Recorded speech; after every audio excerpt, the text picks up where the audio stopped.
Hello, everybody, and welcome. This is Lessons for Full Spectrum Humans. My name is Aurora. It's July 18th, and this is the Level 1 presentation.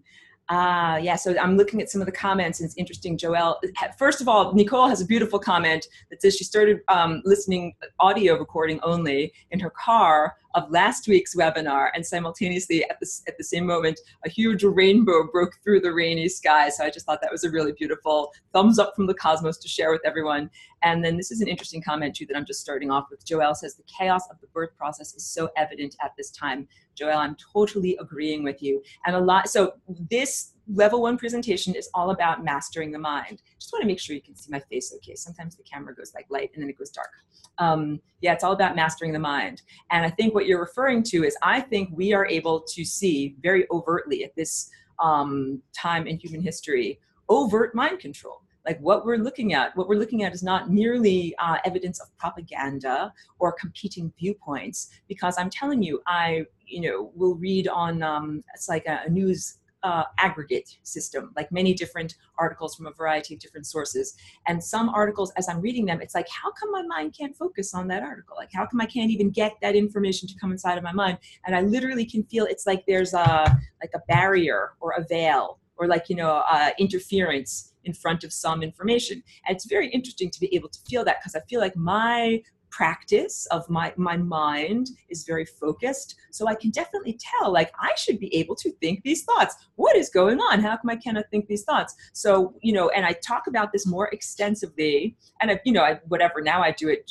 I used to save it only for lesson 18.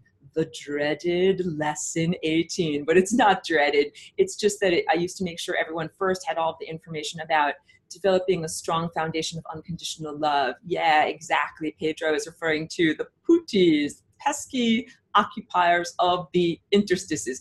He's my acronym person. He's got pooties and also go to the game over, try again lives. Those are very, very good shorthands for all of this. I used to save that information after everyone had already developed a good foundation of, when I say unconditional love, I say it's a tone.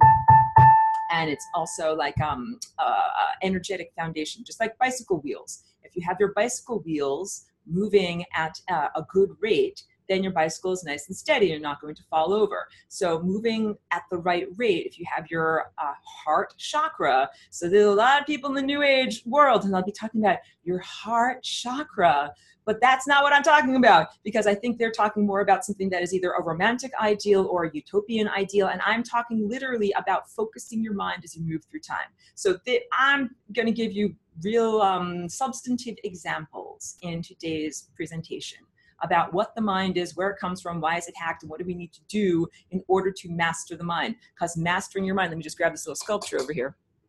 Mastering the mind has everything to do with, if this is just one of the chakras or energy centers of your body, being able to control and direct whether you're going up that central core timeline, that now that everyone is on the same page of the language and the diagrams that I use, that's the good timeline you want to be on. That's the timeline that leads us each individually to ascended masterhood or mastership or mistressness or whatever we would like to call it, to becoming the perfected, idealized version of yourself. That it takes some control over these apparatuses, not merely allowing them to wibble wobble all over the place. And that means every time it wibble wobbles, it's like there's distortion. And that's when you hit those peripheral timelines that are the timelines of death. So mastering the mind is essential for being able to master your flight through time. This is really good practical and practicable information. So these are not mere intellectual isms. And I hope that anyone who's in this class, anyone who watches these recordings, I'm just checking what's over there, at a certain point recognizes, like, I'm not just here for, like to make gestures. I'm not just here like to flap my moving mouth part to do something empty. Is the whole point. That just like if I were a music teacher, the eventual goal of what I'm teaching everyone is like, hey, that's music, let's play music. So the eventual goal that I'm teaching everyone is flying rainbow lasagna. Let's transform on a genetic level. Let's transform the experience of what it is to be an embodied human. And so a big part of that is mastering the mind. Let me drink a little bit of water and then continue going on the marathon and look at what Pedro has to say. Oh, Patrick is saying he has no sound. So the first thing I have to do is a sound check. Can everyone hear me okay? Can you all hear me okay? Thank you so much for that confirmation. Okay, so Pat, can someone please type in the chat to Patrick, because I would be distracted. I need to focus on what I'm going. Someone help him to figure it out. Tell him that it might be necessary to click on an icon that's at the bottom of his screen, or it sometimes says join with computer audio, or if that doesn't work, log out and log back in. Thank you so much for helping me to make sure that everyone who wants to participate can participate. Okay, drinking water, and then we're getting going. On what is the mind? What is the mind? And what am I talking about? I'm going to bring up some pictures too in order to talk about this. Hold on a second. Also, it's a very warm day here, so I'm also drinking a lot because it's super warm in the room, even though I've got a lot of fans and everything going.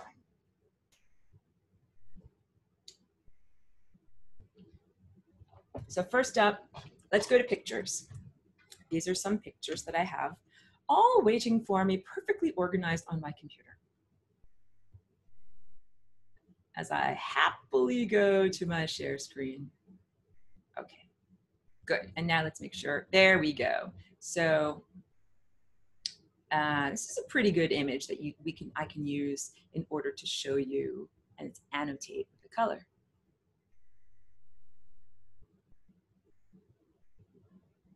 So, oh, it looks like I've already been drawing. It's so funny.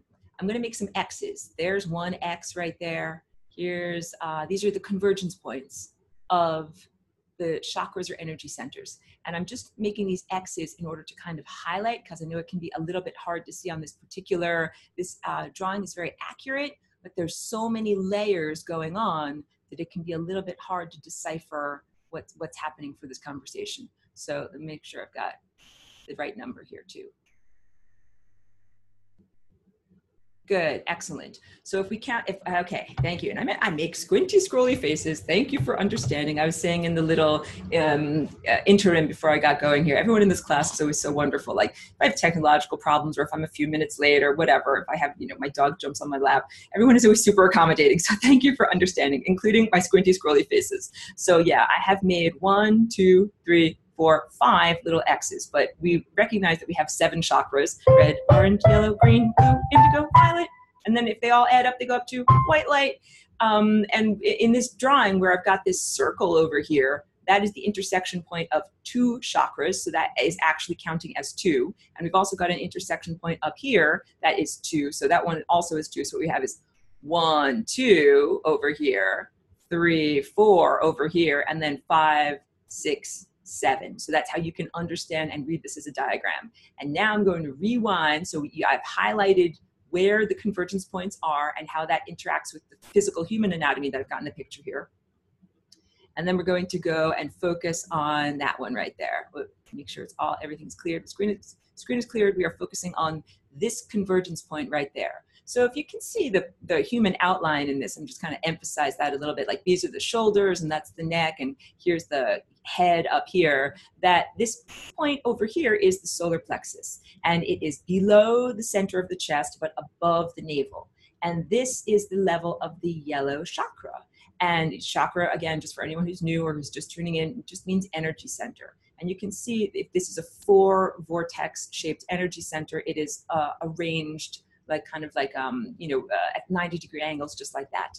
And this is what humanity calls the human mind. It is the center of consciousness known as the human mind. It's not our only mind, not our true mind. It's an implantation. And also our true mind, so I should switch to blue because I think it'll be confusing otherwise. Can't find a blue, you can see our true mind is the chakra that's up here in the center of our head. It's actually in the center of our forehead, and it is pure insight, and it's associated with like a dark, vivid indigo blue color, and it is your inner eye. And that is our true mind. That is a wordless mind. It is knowing beyond the need for any kind of verbal description. And that's why I find it very challenging. Like, I come on videos like this, or have done radio shows, and I did an extensive, like 3-year radio project where I talked and talked and talked about all these things. And what I'm going to talk about today is the idea that language is flawed on a basic level. And that, going back to yellow, so I can highlight this guy, this area of the human energy system is also flawed on a basic level. But I don't want anyone, I'll go back to my face.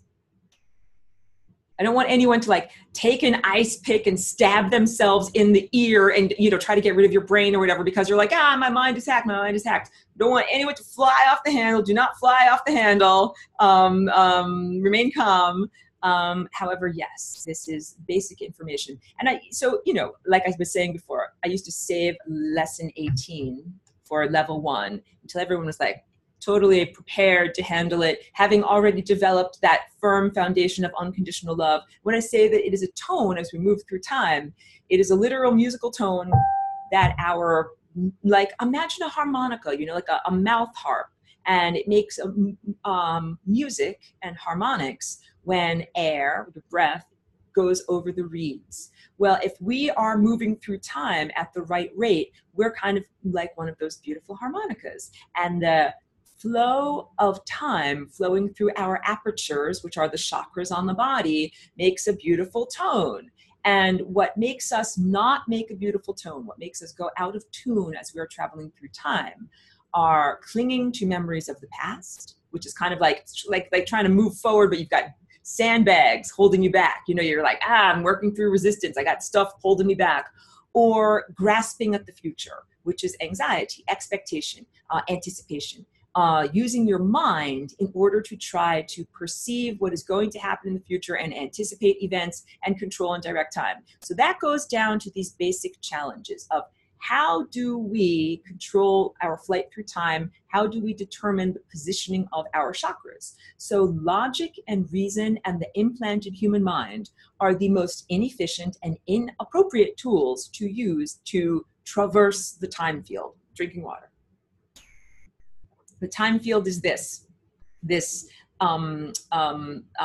array of timelines, the time embroidery, the field of possibilities and probabilities that we are experiencing. And it's very much like, sometimes I use the analogy of my studio. I always clean up my studio before we do this weekly. It's a good motivation for me to clean things up, because usually I've got like, there's a coffee cup in the middle of the floor, or maybe I just came in through the front door, I abandoned my sweater. There's all sorts of obstacles on the middle of the floor. And if you were unable to see, if you didn't have eyes, or your eyes were closed, and you had to somehow get across the room in my cluttered studio, it would be very ineffective to say, well, I'm going to reason my way across the room. I'm going to say, perhaps this morning it was cold out, so Aurora brought a sweater, and she always comes in and then drops her sweater over here in this part. So I'm going to say there's a good likelihood that there is an object over here, that a sweater has been dropped over here. Or Aurora did not drink coffee this morning, so therefore there will not be a coffee mug next to her chair in the customary coffee mug position. Like, you can begin to see how that is cumbersome, laborious, based upon huge presumptions, hugely presumptuous, hugely inaccurate presumptions, and not an effective way of actually navigating across a complex obstacle course. The most effective way to navigate an obstacle course is to actually be able to perceive. If you can actually see where the obstacles are and what is going to happen. So using your mind, your implanted human mind, and I'll get into where the implant comes from and how it happens, in order to move through time and determine which pathway you're going on and even create something in the future, is ineffectual. It's like trying to reason, like, is there a sweater there? Is there a coffee cup there? You can't tell this through reason. You can tell it through perception. So I was saying before, this is the chakra or the note.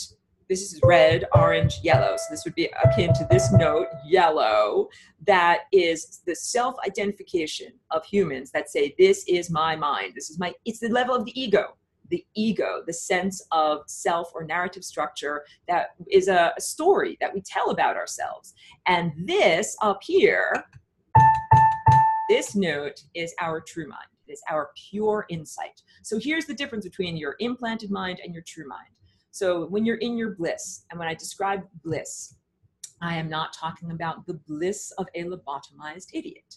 I'm not talking about some kind of like drugged out euphoria, like I'm in bliss. Not like that at all. I'm talking about the bliss of having a joyfully focused mind that doesn't have any peripheral mental intrusions. There's no mental chatter.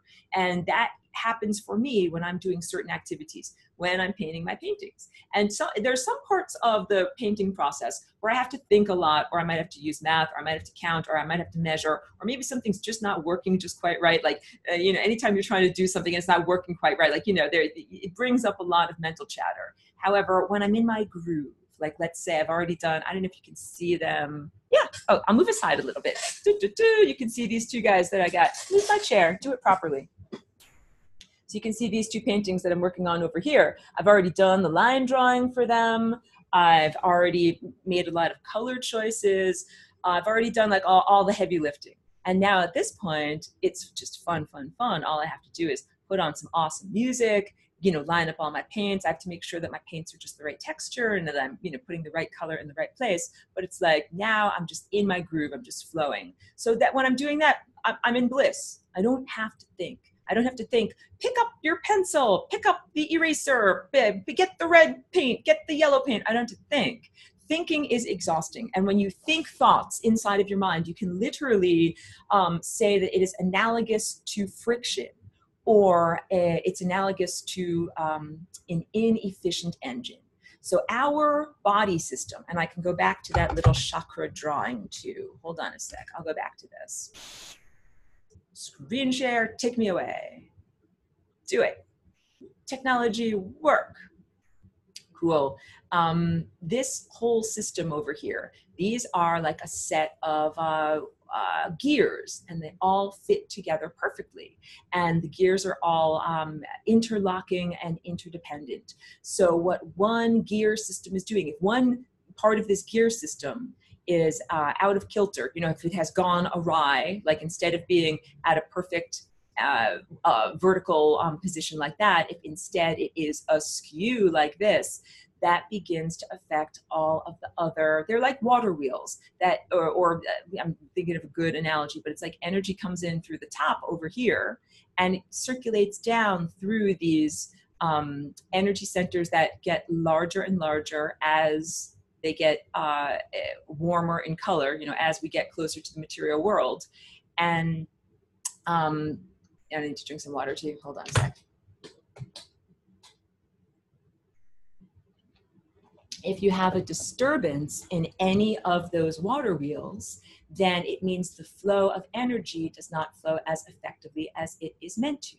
So this flow of energy through these chakras or energy systems of your body is supposed to be a perpetual motion machine. I don't know if you can see that color properly, get a different color. And perpetual motion meaning that it never ends, that initial impulse that's coming from above, that it goes through these different water wheels, chakras, gears. You can tell I have a little bit of trouble working with this pencil sometimes. It comes down to the physical level, and then it doesn't stop. And then it reverses and it goes back up to the non-physical level, and then boing, and then it comes back down, and then it goes back up, and then it comes back down, and then it goes back up. That's what the journey is supposed to be like. And you could also think of it as an endless reflection between two mirrors. If one mirror is situated up here and one mirror is situated down here, and we've got just light waves endlessly bouncing back and forth between these two levels, and the two levels are what formerly has been described as higher self and lower self, but these are both aspects of you. This is all you, all natural, 100% you, no filler, all killer, no filler. That, yeah, there's no intermediaries, it's all you. Because every time I say bouncing endlessly between two mirrors, everyone's going to be like, no, Aurora, we don't want to be trapped. We don't want to be recycled. We hate the moon. We hate Saturn's cube. I'm like, okay, guys, chill. I understand what's going on around here. I'm totally here to help. I'm not talking about anything that is imprisonment. This is actually the idealized anatomy of how it's supposed to be. A perfect mirror up here in the higher realm, a perfect mirror down here in the lower realm. And higher just means here's a higher note, here's a lower note. And they're both beautifully in tune. It's not like the lower note is, a horrible, like screeching, whatever, distorted nightmare. That's what the lower realm has been for a very long time because of a disturbance right here at this level, at that level of yellow. So the takeaway that I'm trying to get across with so many moving mouth part words are that all of these chakras or energy centers are layers of self, are layers of information, is our light moving at various different rates. And if you have a disturbance, like an obscurity, an obstacle in one area, it's like a smudge on the lens. And it means that if the impulse is coming from up here and spiraling downward, and then it hits this smudge on the lens, everything after it here is going to be crazy caca poo poo. And that's what's been going on. So let me go back to my face.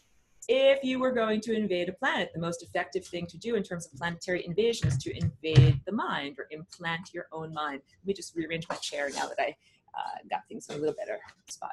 Yeah, the least efficient way to invade a planet would be like knock on the front door with a big giant gun and be like, hello, I'm here to invade your planet, let's fight. That would be the least efficient way to do it. And the beings that we're talking about here that have done this planetary invasion, they're like cowardly, horrible losers. Let me just drink water. They're not experts. They're not very good at what they do. And they definitely are not valorous. They're not like some kind of, samurai. They don't follow a samurai code that says we must formally declare war and then stand in lines, and have a formal battle. They're not noble fighters in any way. They're horrible cowards. They're pathetic losers. And what they want to do is try to find any way to come in through the back door, subvert the system, and basically not have to fight overtly face to face. So what they did, these are the invaders of consciousness. Da, da, da. So yeah, the way that I have this class structured, it used to be that I would be like, okay, let's all learn how to meditate, and we'll get plenty of gas in our car, and then we'll be able to activate the higher faculties, and then we'll learn all about why we have to do this later on in the semester. And now I'm like, no, let's talk about this now. Because guess what? I've been talking about this for 5 years at this point, very openly, sometimes to a very small audience, but without censoring myself. And I've been finding many other video makers or whatever, YouTube channels who have been speaking about similar topics. And I'm heartened when I hear that, when I have people come up to me and they say, hey, the things that you talk about in terms of mind parasites or archons, the demiurge, or any of these things are similar to what blah blah person is talking about. I'm heartened because it means, yes, like we need to have a whole conversation and a whole acknowledgement. I was thinking about when one of the first times I was exposed to these ideas and understanding that there was beginning to be social consensus on this. Books by Carlos Castaneda. Now, I'm not blanketly endorsing his work at all, because many people have misunderstood that his work is amalgamation. There's some truth, there's some fiction, and you cannot take them literally. The parts of the books that are valuable is the idea that it gets across humans are in chicken coops, like humans are being domesticated and bred for their emanations, and that there is a mental overlord. And the kicker in this book is describe the mental overlord that has implanted its own mind into humanity. So this is what I'm talking about when I talk about, the invaders. I'm just making sure everyone is muted. The invaders who came to this planet about 10 or 20,000 years ago. And that was an invasion of both the genetic code and also the experience of having a mind. So the big kicker, I said earlier, your true mind is your blissful mind. So my blissful mind happens when I'm playing the piano, a song that I really know, like if I really have embodied it.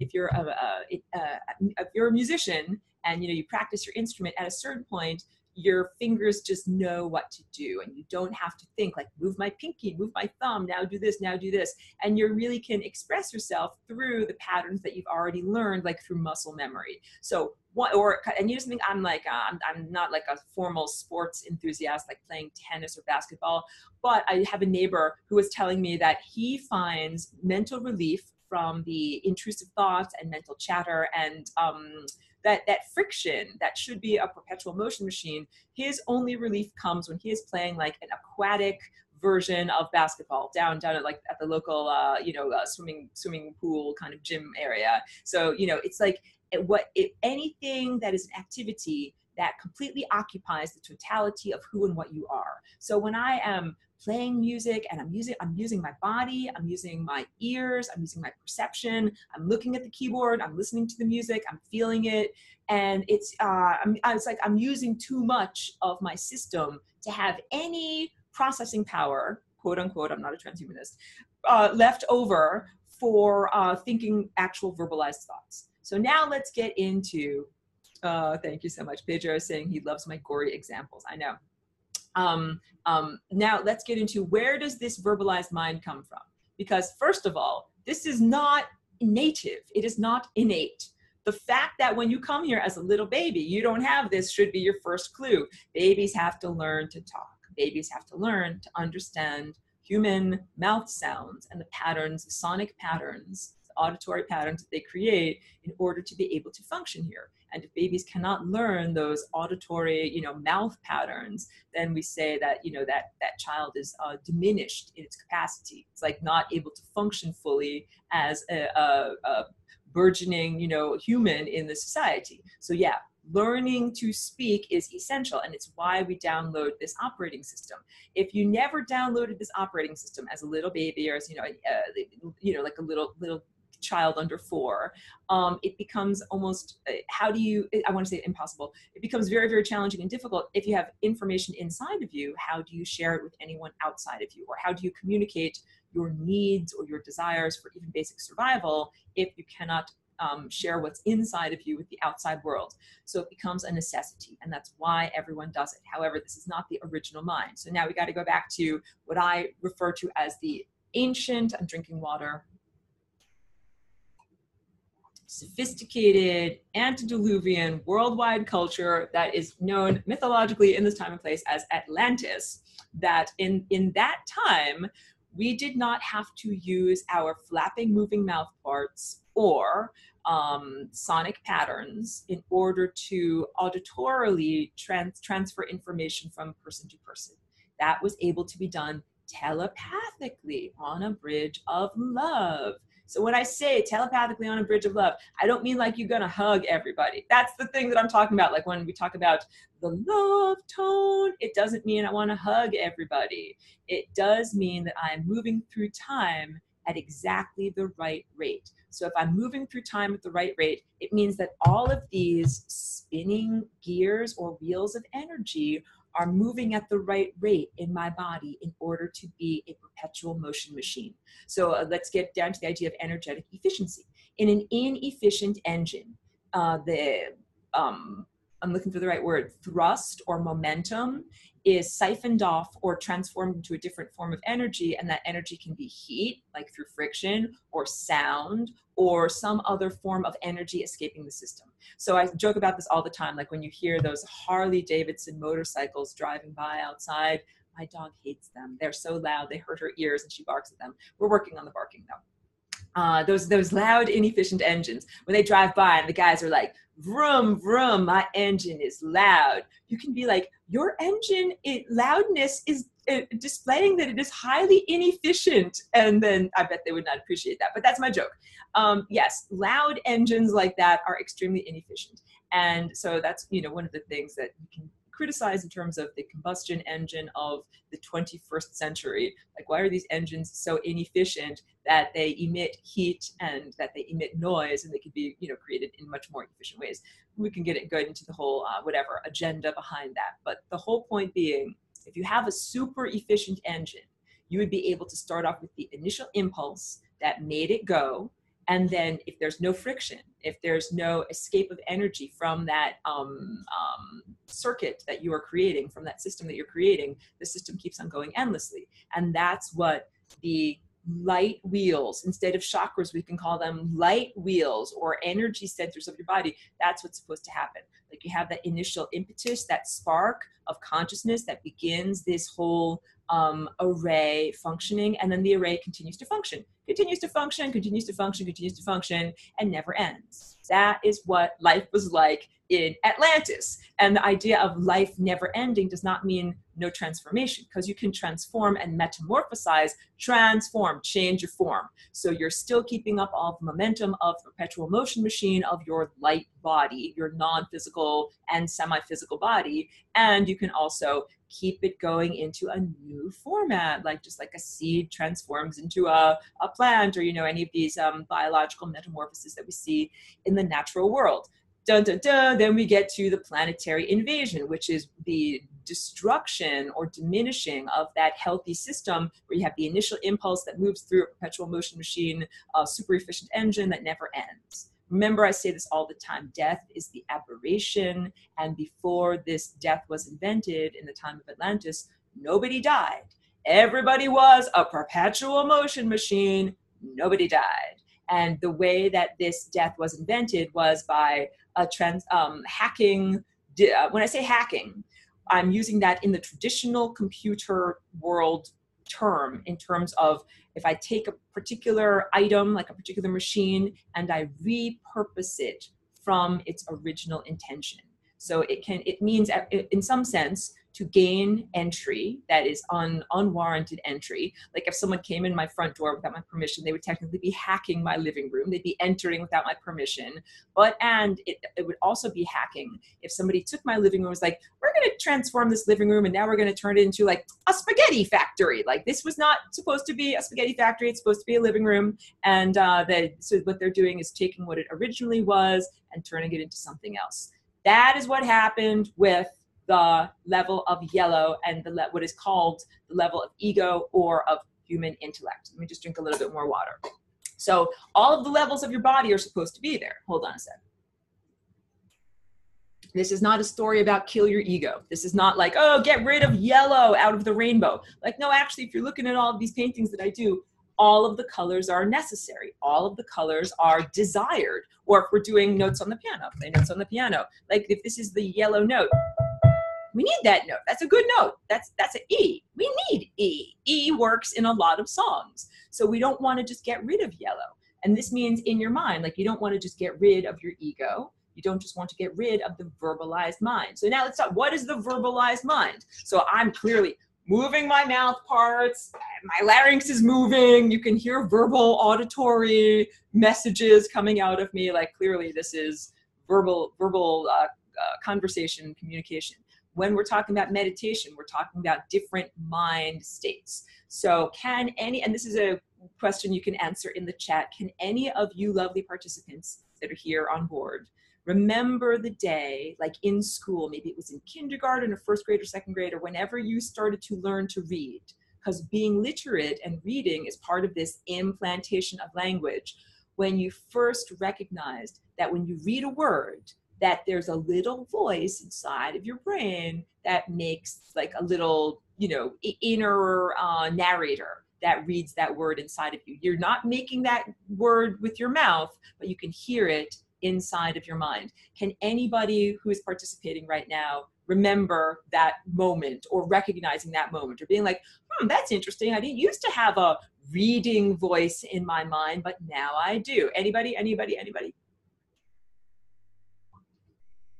Well, okay, I want to give people an opportunity to answer and to respond. And also I will say that that is a crucial turning point in, let's say, the wiring of human perception in early childhood. So there are these crucial nodes that everybody goes through. One of the first crucial nodes is learning your name. It's like the process of individuation. See, you're telling me, yes, you can remember this. So yeah, there we go. Now the responses are coming up. Pedro says, yes, I remember learning letters and syllables and then forming words. And SJ, Sarah Jane says, yes, I do remember. So this is the whole idea. We had to learn this mind. We had to work hard. Like going to school is hard. When you're like 4 years old, you get to just play. Then when you're 5 years old, you have to start to go to school and learn how to have an implanted mind. Monique has an interesting response. Monique says, yes, but it created resistance. That is interesting. So one of the worst things that we do, let me drink more water. And I'm checking my time, that we do to young people in this time and place up until this point is we implant this talking mind in their mind and we never give them an off button. Like things would be really, really different if you said to children, hey, I'm going to teach you how to read And this is the inner mental experience of reading. Like when you look at words, it will sound like someone is talking in your head. And then when you don't want anyone to be talking in your head, imagine a big red button and press the off button. That's not what we do. That is totally not what we do. And this is because of those invaders of consciousness that came to our world. They don't want anybody to have a big red off button. In fact, every level of society and everything that is structured here is designed to keep the mental chatter going, because the mental chatter puts that level of human awareness askew and makes all of the other levels also go askew. It's just like if you have one tooth that is crooked and then it shifts all of the other teeth over in a crooked direction. So this is the methodology. And I'm telling you this in excruciating detail so that we can unhack the system. This is how the system got hacked. It got hacked at the level of ego, which is the daily conscious waking intellect. And what happened was, so there's, and now I'm going to draw, because, you know, I go on my extensive long walks with my little girl over there around town, and it gives me time to think. And I think, like, how can I present this idea? How can I share what I'm trying to, portray to the people that are in the class? And so I wanted to, let me go to whiteboard. I wanted to talk about how mind is structured. So if we said, let me get a little thing I can draw with. I'm like looking for like the pen. There we go. Bear with me. You're always very patient. Thank you. If this is one of those, like kind of a pegboard, I used to have them in a garage, and you know, there's like little holes that are kind of arranged in a perfect grid. I will not draw every little hole, but you understand they're all throughout the entire, it's like, you know, whatever, it's like a particle board, and you put it up on the wall, and then there are these little hooks and things like that, and the hooks all fit into the little holes properly, but everything is calibrated according to those holes, right? So I'm trying to say there's like a format or a matrix, this pegboard of reality that has these regular little apertures put through it. So in terms of mind, there are different, it's not just that there are words in the mind. The words are expressions of the basic underlying foundation structures. So what I just drew here, this is the basic underlying foundation structure, because logic and rationality are also flawed, and that, like I was saying, they're not appropriate for being able to find your way across an obstacle course, because the basic foundation of how the holes are arranged in the apertures are flawed. Like if the holes, let's use yellow. I don't know if you can see yellow on the screen though. I'll use, okay, whatever, blue. Let's say all of these blue holes that I'm drawing that are like crazy, that are not well regularly, you know, placed around, they're all hinky jinky and crazy. Let's say those are the overlay of this particular mental approach. And the mental approach has not perfect, regularly spaced pegs. Like it only has as its basic foundation, these blue dots that I just drew are distorted on a basic level. Where the pegs can even go in the pegboard is distorted. And this is all invisible. This is like the world of pure potential. So if you begin to form words that are words of the blue realm that I just drew over here, the words themselves are based upon this level of distortion. So in the world of mind, what you have is this basic abstract level. That is the place of pure potential, where questions even arise from. How about if I ask you this question, everyone? Why is an onion? Be like, Aurora, that does not make sense. Like you're using the word why and then talking about a noun. Like that does not make sense at all. So even the direction from which I'm asking the question is erroneous. It's not merely that I am ungrammatical, or it's not merely that I am using words, or that my words are distorting reality. The basic structure of my question is flawed. And that is the problem with both logic and reason, that those are flawed structures. Those are like these blue dots over here. They're not arranged perfectly. And then the words that arise from them are also not arranged perfectly. So in the hacking of the human operating system, on the very basic foundation level, and we're not computer programs, but let's just say that's like the level of software, your operating system, your OS human, which is not OS love. OS love is that blissful mind. That is who we really are. OS human is flawed on a basic level. And then on top of that, now I'll use yellow as the level of words. Like, let's say these yellow pegs, you can barely see it, but I'm drawing yellow lines that fit into the blue holes. These yellow pegs are the words and the conscious daily ego structures that fit into that matrix. And it can only fit, the words can only fit into certain areas because of that original energy matrix. The whole system is flawed, is what I'm trying to say. The potential and then the expression of that potential is all flawed. So Pedro has a question for me. Oh, wait, back to Hans, and that's interesting. Okay, wait, go back to my face, squint and scroll. Hans says, in school, I hated the language because it was used for lies. That is very interesting, like having a basic rejection reaction, even as a little child, to recognizing that words are distortions on a basic fact and that they're being used to distort reality. Pedro's saying distorted holes distort the pegs or the placement of the pegs. Just good question and good clarification. Distorted holes in the potential of reality mean distorted placement of pegs, distorted placement of, if language is symbol structure, it means the symbol structure is symbolic of something that is distorted. So the original, I use my hand, like the original foundation is distorted. It's like having a lumpy tablecloth. Then we're going to put distorted vase and a distorted cup and a distorted everything, distorted place setting on top of the lumpy table. And that is what our human society has been dealing with for all of what is known as recorded human history. Because again, I said, if you were going to invade a planet, the hard way to do it is knock on the door, knock, knock, knock. Hello, I'm here to invade your planet. The easy way to do it is coming in through the back door and then closing down everybody's higher faculties and mental capacities. And that is what I spoke about last week. Like, what are your higher faculties? Because your higher faculties are everything that is that love tone and everything that sits on top of it. And that is what allows you to see the future, be telepathic, control your flight down the road of time. So if you want to disconnect people from their inner empowerment, that's how you do it. And what they did, what these invaders did, was they implanted a mind that made it so that each one of us was not in control of our experience of flying through time, or what we would be creating as our timelines, or it's like taking control of the steering wheel, because your mind is your steering wheel through time. So, okay, basic takeaways. We come here as infants. We don't have this mind.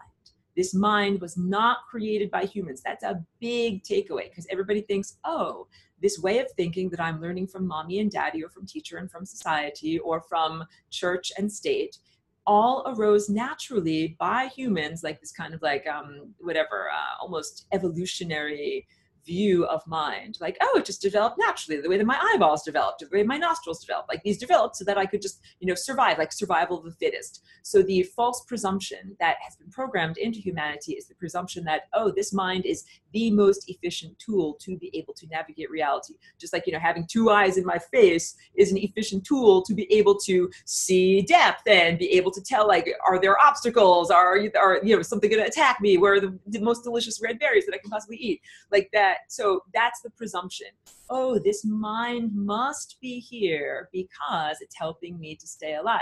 No, the truth is the mind that we have is the antithesis of helping you to stay alive. It is actually making your intellectual center wobble and destabilizing your flight through time to the point that you die over and over and over. So it's not created by humans. It did not develop naturally. That's a big thing. It did not just simply evolve. It's literally like a code that was written in the same way that there's computer code, but I always say you're not a transhumanist and you're way more than just, a series of hardware running software. Blah, blah, blah. Your mind arose naturally. Your mind, the third false presumption, your mind is necessary for survival. Like, you can't live somehow without thinking your thoughts. And that's, kind of a big thing. Once you begin to master your mind, you'll be like, wait a minute, I used to think, that I had to think all the time just in order to perform tasks and get through the day. And then the more that you master your mind, the more that you realize, no, thoughts are really not necessary. So some of the examples that I was using of how you get to that blissful true mind.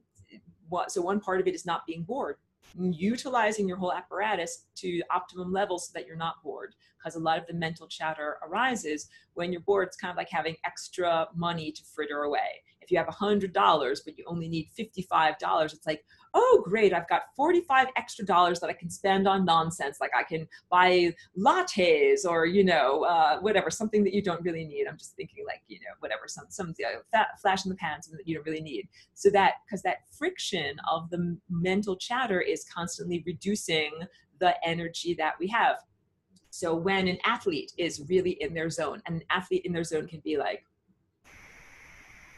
a runner that is running at optimum levels, or it can be, like I said, that guy who's playing water basketball, because you have to keep track of a lot of variables. That's a big part of it in optimizing performance. Like it's very hard for a hummingbird to fly at half speed and still, hover. It's like it has to kind of go at a certain speed in order to maintain its flight. And if you're like, okay, just fly slower, it would be like, now I'm going to just drop out of the sky because I can't do that. So that's the same thing with our energy, with our wheels of energy that are spinning through time. We're supposed to be able to run at certain optimum levels. And if you slow them down, then that is when you start to fall out of the sky like a hummingbird, or like a bicyclist, fall over. So you can, every time you think a verbalized thought, you can say it is analogous to applying the brakes on a bicycle, like the brakes that are these little friction pads that go on the side of the tires that while they're rolling. So your chakras are rolling,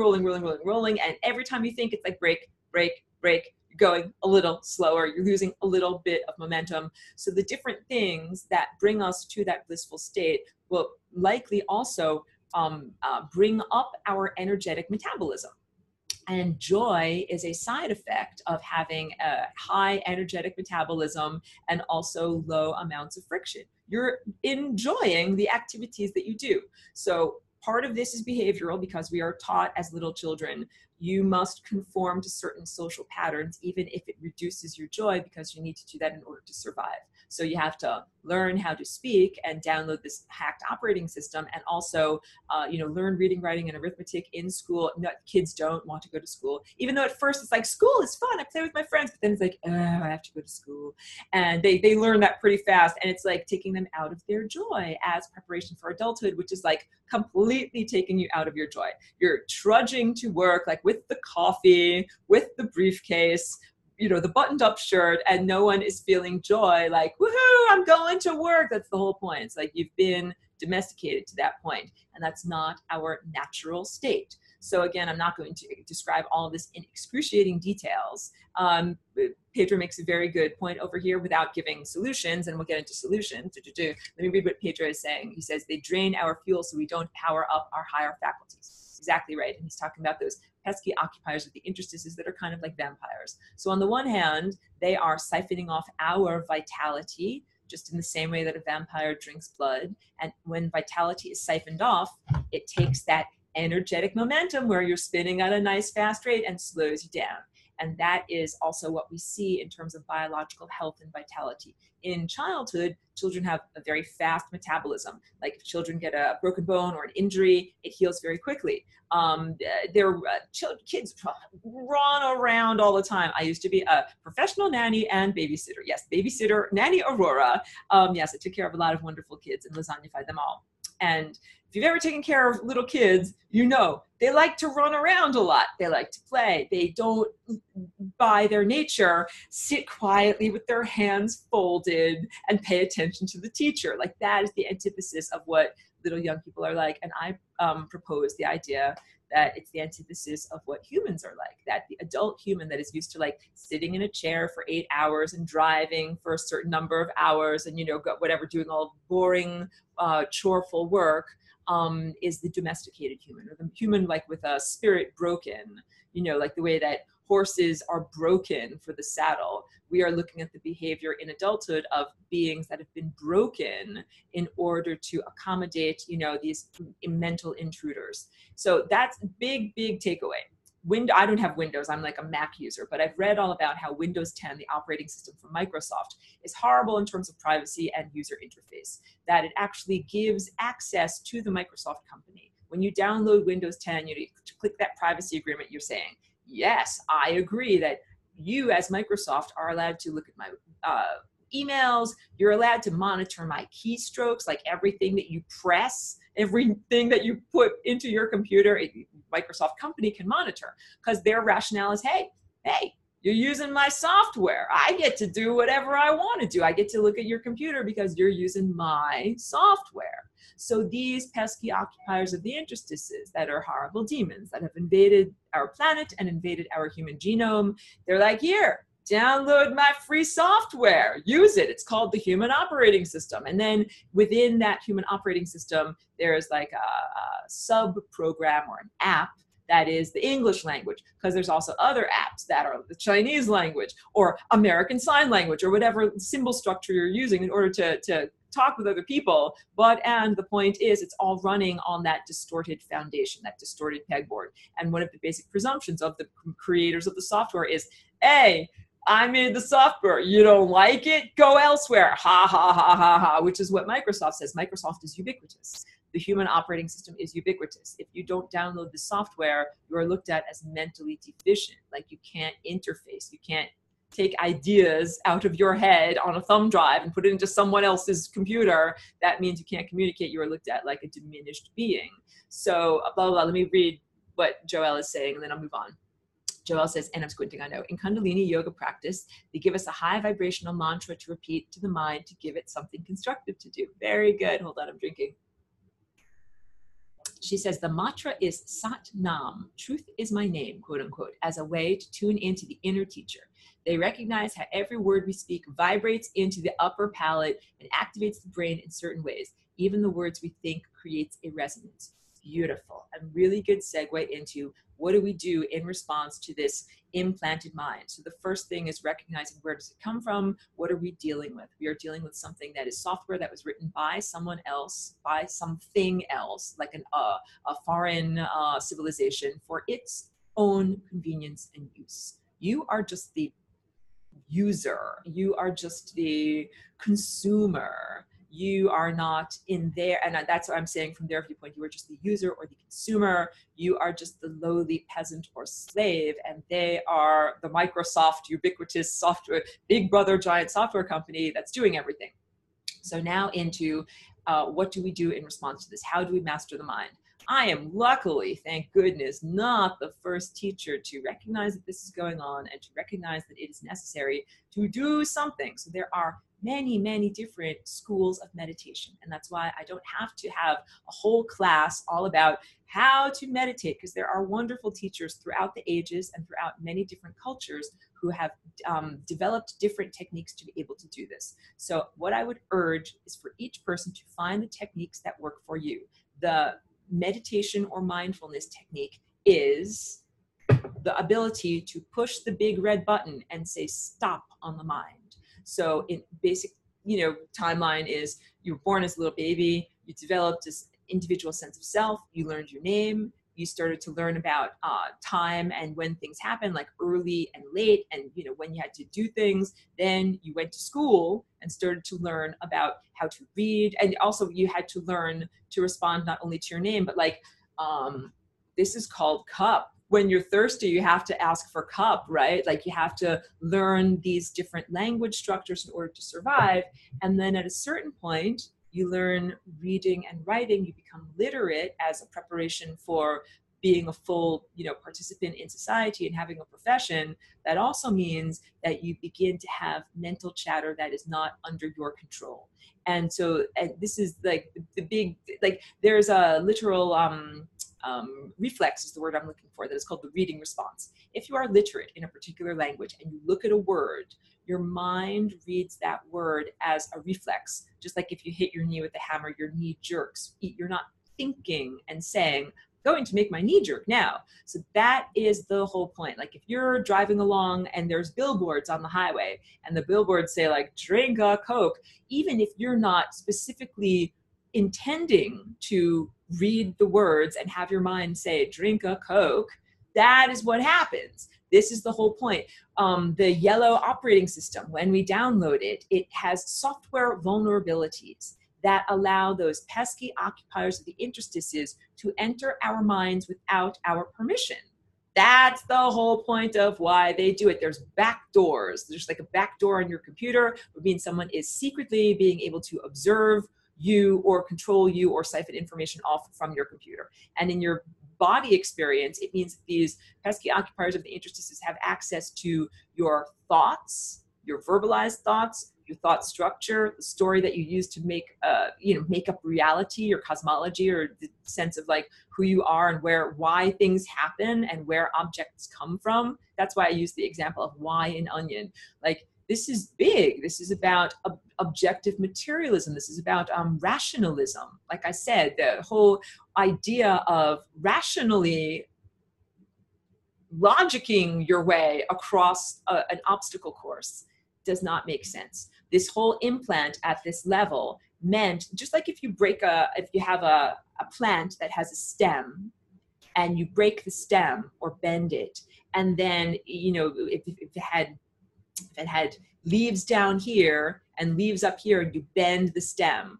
Well, the leaves down here will still continue to be alive. They're still getting energy from the roots, but everything after that might wither and die because it's getting hardly any energy. The stem has been bent or broken. That's what happened when there was an implant at this level of the mind here.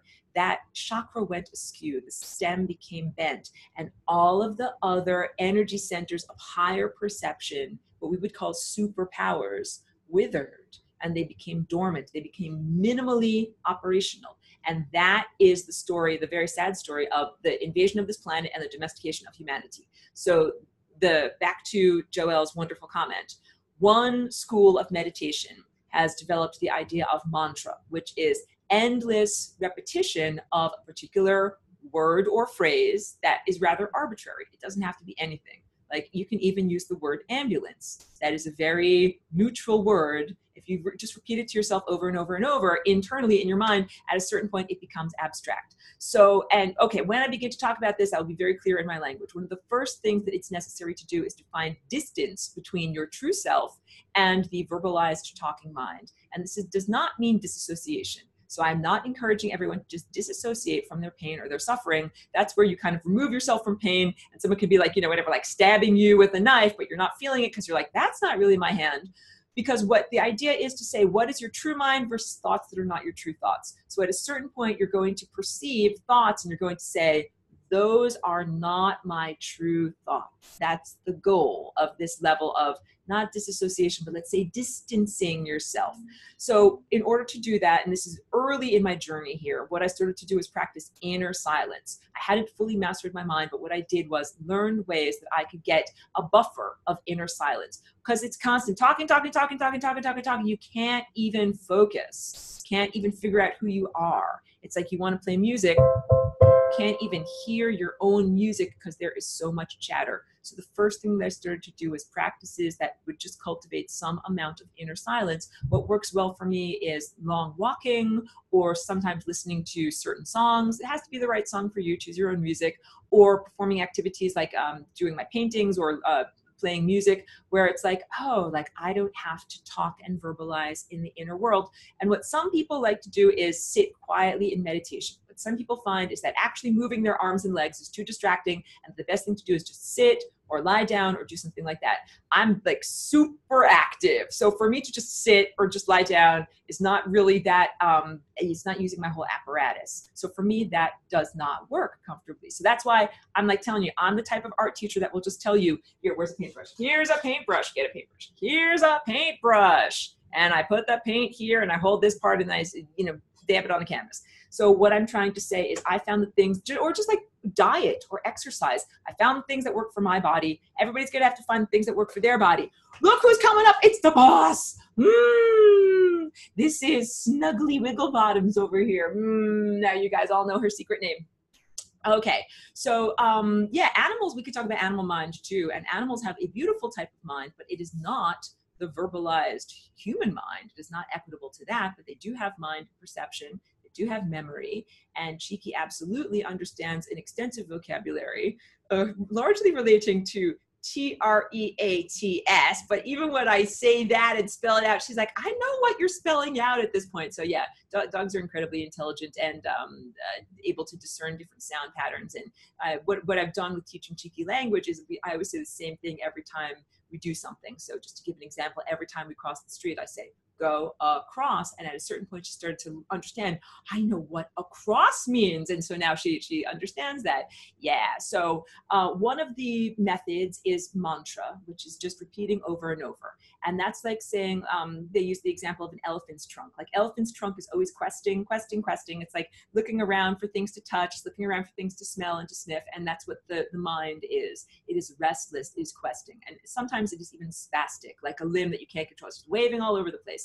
And the best thing to do with an elephant is they give it a little twig to hold on to. And then it's got something kind of that makes it feel calm and peaceful and not have to always be reaching out so much. So that is like, it's like a pacifier for like a little kid. Not that I'm condescending to anybody that uses mantras. It is a pacifier for the mind. So that's one of the things that you can do, because the mind is words, it's verbalized, it's always talking, talking, talking. So instead, I came at it from the idea of silence, where I'm like, wow, I don't want this constant talking, talking, talking. So I found the ways to be able to have silence. And when I got silence, it was like taking a couple of steps away from the talking mind. And then I could just examine things. Like when I'm painting, I'm up close to it, I'm painting.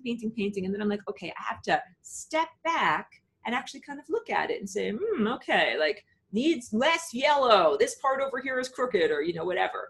I can assess things properly. So in my own experience, I couldn't even assess things properly when it was constantly talking. So I needed to get some silence, got some silence, and I got a few steps back, and then I was able to see, oh, like these verbal expressions over here are arising internally from actual impulses that I have inside of myself. That might be something like, my belly is empty. I want to eat peanut butter and jelly. Like it could be something simple like that. That arises from inside of me because it's based on my own internal experience.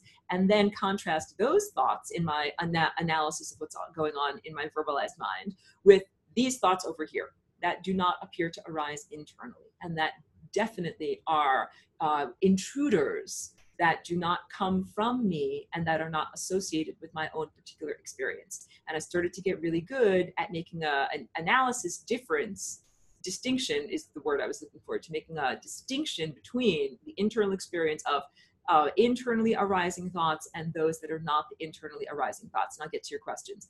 And the ones that are not internally arising, these are literally the hacks. These are the burglars. These are the smears on the lens. These are the wibbly wobbly chakras. These are the things that are literally making your chakras wibbly wobbly. And so now we got to get to the economy of hell. This is actually part of lesson 18, but I have to talk about this now. The economy of hell, these are demons on the interstices, and they don't have their own energy system, so they get energy from you and me. And the way that they get energy is by making a small energetic investment.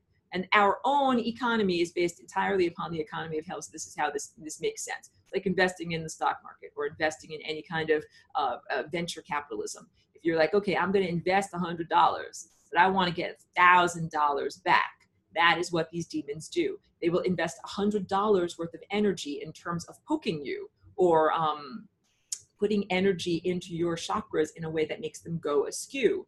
And so that initial impulse, that initial poke, that initial $100 investment that the demon is making is the intrusive thought. And it might be an intrusive thought that's just socially inappropriate. It might be the thought like, you see someone walking down the street, you think, wow, that lady has a huge ass. And like that wasn't arising from internally. And then you go through embarrassment and disgust, and you have to go through, it causes emotional instability. So that $100 investment can then lead to a whole internal dialogue that might be all about exercise or diet or visible panty lines or whatever it is. I'm thinking just of silly, ridiculous examples here, but you guys because I know that you're experiencers of the human mind, so I know that you've felt all of this. It's frittering away the mental energy. And then that entity that used $100 to start off this conversation with you then gets hundreds of dollars back in the energy of abasement, or let's say a degradation or lack of joy. You're losing joy. With all of the energy that is siphoned off, you feel less and less and less good.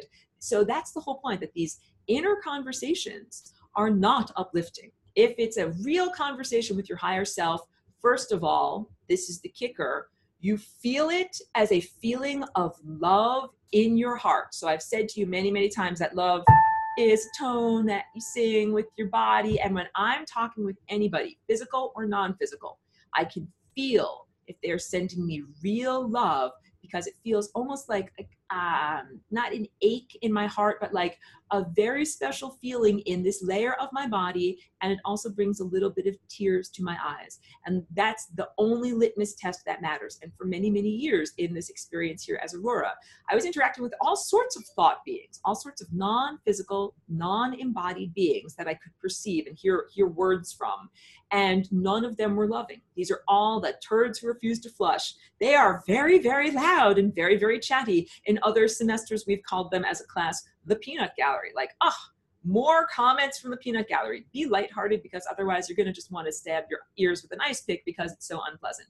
Like, yes, we all deserve to have mental sovereignty and peace of your own mind, not have anyone else breaking into your mind and saying things to you in order to not only inconvenience you, but feed off of you. So the whole idea is, yeah, they're not supposed to be there. And it is very emotionally perturbing when you begin to perceive them. And that's why in those Carlos Castaneda books, it was all kept kind of like hush, hush, like, don't tell people that their minds are being eaten because they're gonna freak the F out. So, but we're in a different, like those books came from the 1970s, and now we are in a different era where it must be recognized. This is what is going on. Yes, your joy is literally being siphoned off by joy vampires. So one of the things you can do is mantra, which is repeating a set of words or phrases over and over. And what that does is occupies that apparatus so that the intruders cannot effectively intrude. So they can't break into your mind with inappropriate thoughts like, you know, that lady has a huge ass, or, you know, any kind of thing that you then have to say like, oh, where did that come from? Why am I thinking this? Blah, blah. And the whole analysis is so boring.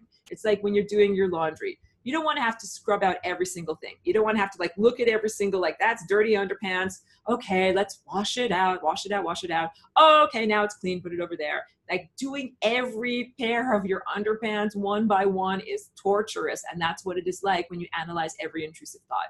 You're like, that thought made me feel bad, and then I associated with this, and then I thought about what happened in third grade, and then I thought about grandma, and then I thought about this, and then I ended up wasting all of my mental energy and feeling bad. Like, you don't have to scrub out every pair of intimates and look at every single stain. What you need is a giant industrial-sized washer where you put all the dirty laundry in there, all of the negative accumulations of emotional detritus into the machine, the laundry machine, and wash it all at once. So that's the whole idea. And you do that when you increase your inner metabolism. You raise your vibration. That's what that means. Raising your vibration means going from a lower note to a higher note. So raising your vibration, I don't know how people talk about it in the New Age world, but that is literally what it means. You get more energy and your chakras spin faster. And if you're a bicycle and your wheels are spinning faster, then it means that you are less likely to fall over. And if your chakras are spinning faster, what that means is it's like having the Merkaba. These intrusive thoughts come into your energy field and they get pinged away, ping, because you're spinning way too fast. That energy can't even get inside. So that's what it's like for me now at this point in my practice, that I've gone through all of these levels of self-cultivation. At first, it was very hard. It's exactly like being an athlete. Like, I'm not a marathon runner, but I've done a little bit of this level of self-cultivation where it's like, first it's really hard to do, like, oh man, even just like running 1 mile is hard. But then the next time you run a mile, it's a lot easier. And then the next time it gets easier, and then you can extend your distance and you can run faster.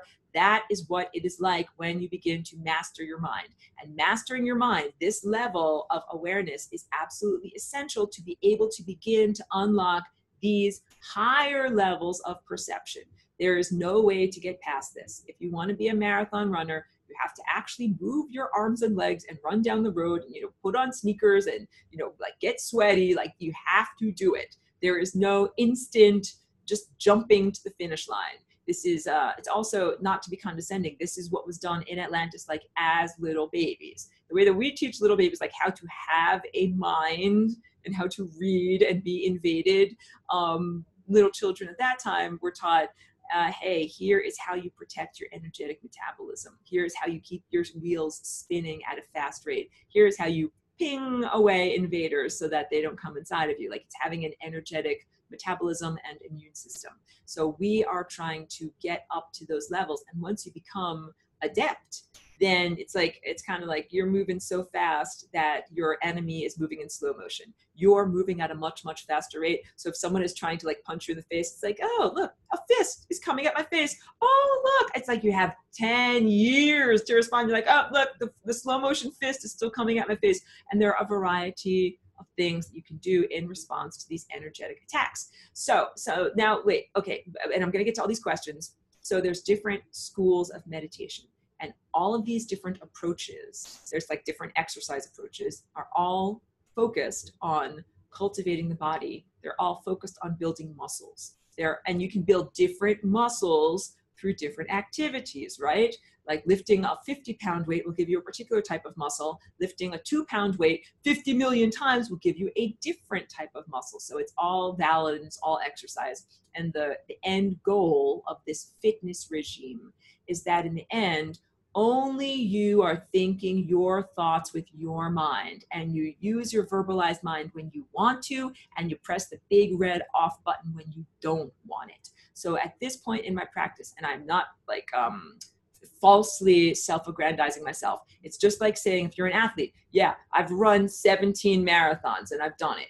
That is where I'm now at in my level of self-cultivation. I have done a lot of inner cultivation to the point where now I use my verbalized mind when I want to. I turn it off when I don't want it. I recognize thought invaders, and when they come along, I have a variety of different techniques for making them go away. Sometimes they go away peacefully. Sometimes they don't go away peacefully, and you have to fight with them. This is a big takeaway. I know there's a school of meditation on earth that is known as the Zen school of Buddhism, that a lot of the teachings are about simply submitting and withstanding great duress. You know, they meditate, they sit there, and their meditation teachers hit them like, I'm gonna hit you, stay in meditation. It's like, I am not that type of a teacher, and I do not promote that type of rationale. We were not meant to come here simply in order to be abused and bear our suffering, you know, in a stoic way. That's not what we are supposed to do. You're not just supposed to zen your way through this. And I think that is a really distorted and disempowering assertion. What you're supposed to be able to do is actually do something in response. So if I'm sitting here in my living room and I hear like, there's a burglar trying to jimmy the lock, like someone's trying to get in, am I just gonna be like, I'll just sit here, just don't. And if they come in, be like, sure, there's the stereo, take the stereo, I don't care. Be like, no, there's a burglar coming, I'm actually going to do something. So a variety of techniques about what you can actually do in response. So what I would say to everyone is, first, figure out some practice that gives you inner silence. Figure out some way in order to get some perspective and breathing space between your true self that is a nonverbal self, your true self that you might not have accessed or cultivated since early childhood or infancy. That was the last time that you didn't have a constantly talking mind. So every time that you're able to turn off the talking mind for 5 or 10 or 15 minutes at a time, you are getting more and more inner momentum and more perspective. Then when you begin to see those invader thoughts, you can say no thank you to them. Now, saying no thank you is like a really polite way of saying it. It's really like saying F off, because this is a family-friendly broadcast. And yes, I encourage young people to be that fierce also. Like, young people are fierce. They are, socialized to like be polite, don't be mean. In the psychic realm, be strong. I'm not telling you to be mean, but don't be a doormat. So in the physical realm, I do not advocate, like, don't buy a machine gun, don't punch people in the face. It's really not effective. In the non-physical realm, if you're being attacked horribly by demons or intruders of the mind, fight back. Fight back with everything that you have. So there are different techniques to fight. So when I say no thank you, what I'm saying is, like, imagine that there's a great waiter of the cosmos that is coming up to you with a bunch of different thoughts. And some of the thoughts are like, oh, like, you know, would you like a crudité? Would you like a little finger sandwich? And some of them are like crawling with maggots. Would you like some horrible filth crawling with maggots? And you can look at it and be like, no, not interested. No, thank you. That's what that is like. It's no thank you, just like dismissive and, you know, whatever. And so sometimes like a polite waiter would be like, oh, then, okay, we'll just go on to the next participant and see if they want it. But I already described how these vampires of humanity, they poke you. They poke you. They're not just waiters politely offering something that you can then politely refuse. That would be very easy. So they poke you with stuff, and that's not cool at all. So Merkaba is a really good energetic practice that is all about blocking out those thoughts. And the faster, I'm just got kind of my little baby on my lap there, I'm kind of holding her with one hand. The faster and more effectively and more assiduously you can practice your Merkaba, the more you can block out those slings and arrows of the attacks from the occupiers of the interstices. Sometimes I can literally, like I was telling you, perceive, like you can see the slow motion fist is approaching your face. You are not obliged to merely take the punch. So what you can do is block, just like, you know, the way that you would in any martial arts or self-defense. You can block out that punch, and then guess what? You can punch them back. That's the big takeaway here, because we have been acculturated and taught in so many ways, like be polite, don't be violent. If you want to be a spiritual master, you're not supposed to be violent. Yeah, in the physical realm, please do not hit people. In the physical realm, like I always say to people, don't get a machine gun and shoot all the demons or anything like that. However, in the non-physical realm, if you are perceiving these beings attacking you, you absolutely have every ethical right in terms of the laws of the cosmos to fight back and say, not just say, but to show with your behavior, like they are not allowed to do this. So that's a big thing. Like, don't be hamstrung. Don't be limited by this kind of inner. I think there's a lot. I need to drink water. There's a lot of teaching in the New Age community. Hold on. About what it means to be a spiritual person. Like, oh, you're not allowed to get angry. Not true. Get angry. Get pissed off. Be totally angry and say, screw you, you're not allowed to invade my mind. I'm going to punch you in the face. That's what you do. So I don't know exactly how to describe this in terms of inner experience, because it doesn't actually look like flailing limbs, you know, coming at you or anything like that. However, you'll begin to feel it. You'll begin to feel how you can block or shield or deflect a particular invader of consciousness. And you can also begin to feel, well, you can do different things. If they send you $100 worth of an attack, you can be like, oh, look, someone just sent me $100 worth of energy. I can actually choose to take that and put it in my energetic slush fund. And then I can use, it's like if someone is shooting arrows at you, you're like, oh, I'm just going to step aside. I'm going to not have those arrows hit me. And then I'm going to take those arrows and I'm going to put them in my own quiver. And then I can take them and use them against anyone else. You can do stuff like that. You can also imagine a shield that is like a mirror. That's if someone is shooting a laser at you and you use this mirror shield perfectly, you can send the laser back to them and it bounces back to them in such a way that it absolutely incinerates them instead of burning a hole in you. So whatever is, and these are all, these concepts are the defensive postures that I'm teaching you. They're all based upon this basic law of the cosmos, that what you send out comes back to you instantaneously and amplified. That all these evil magic users have been subverting that by saying, oh yeah, sure, what you send out comes back to you, like, you know, in 13 billion years, right?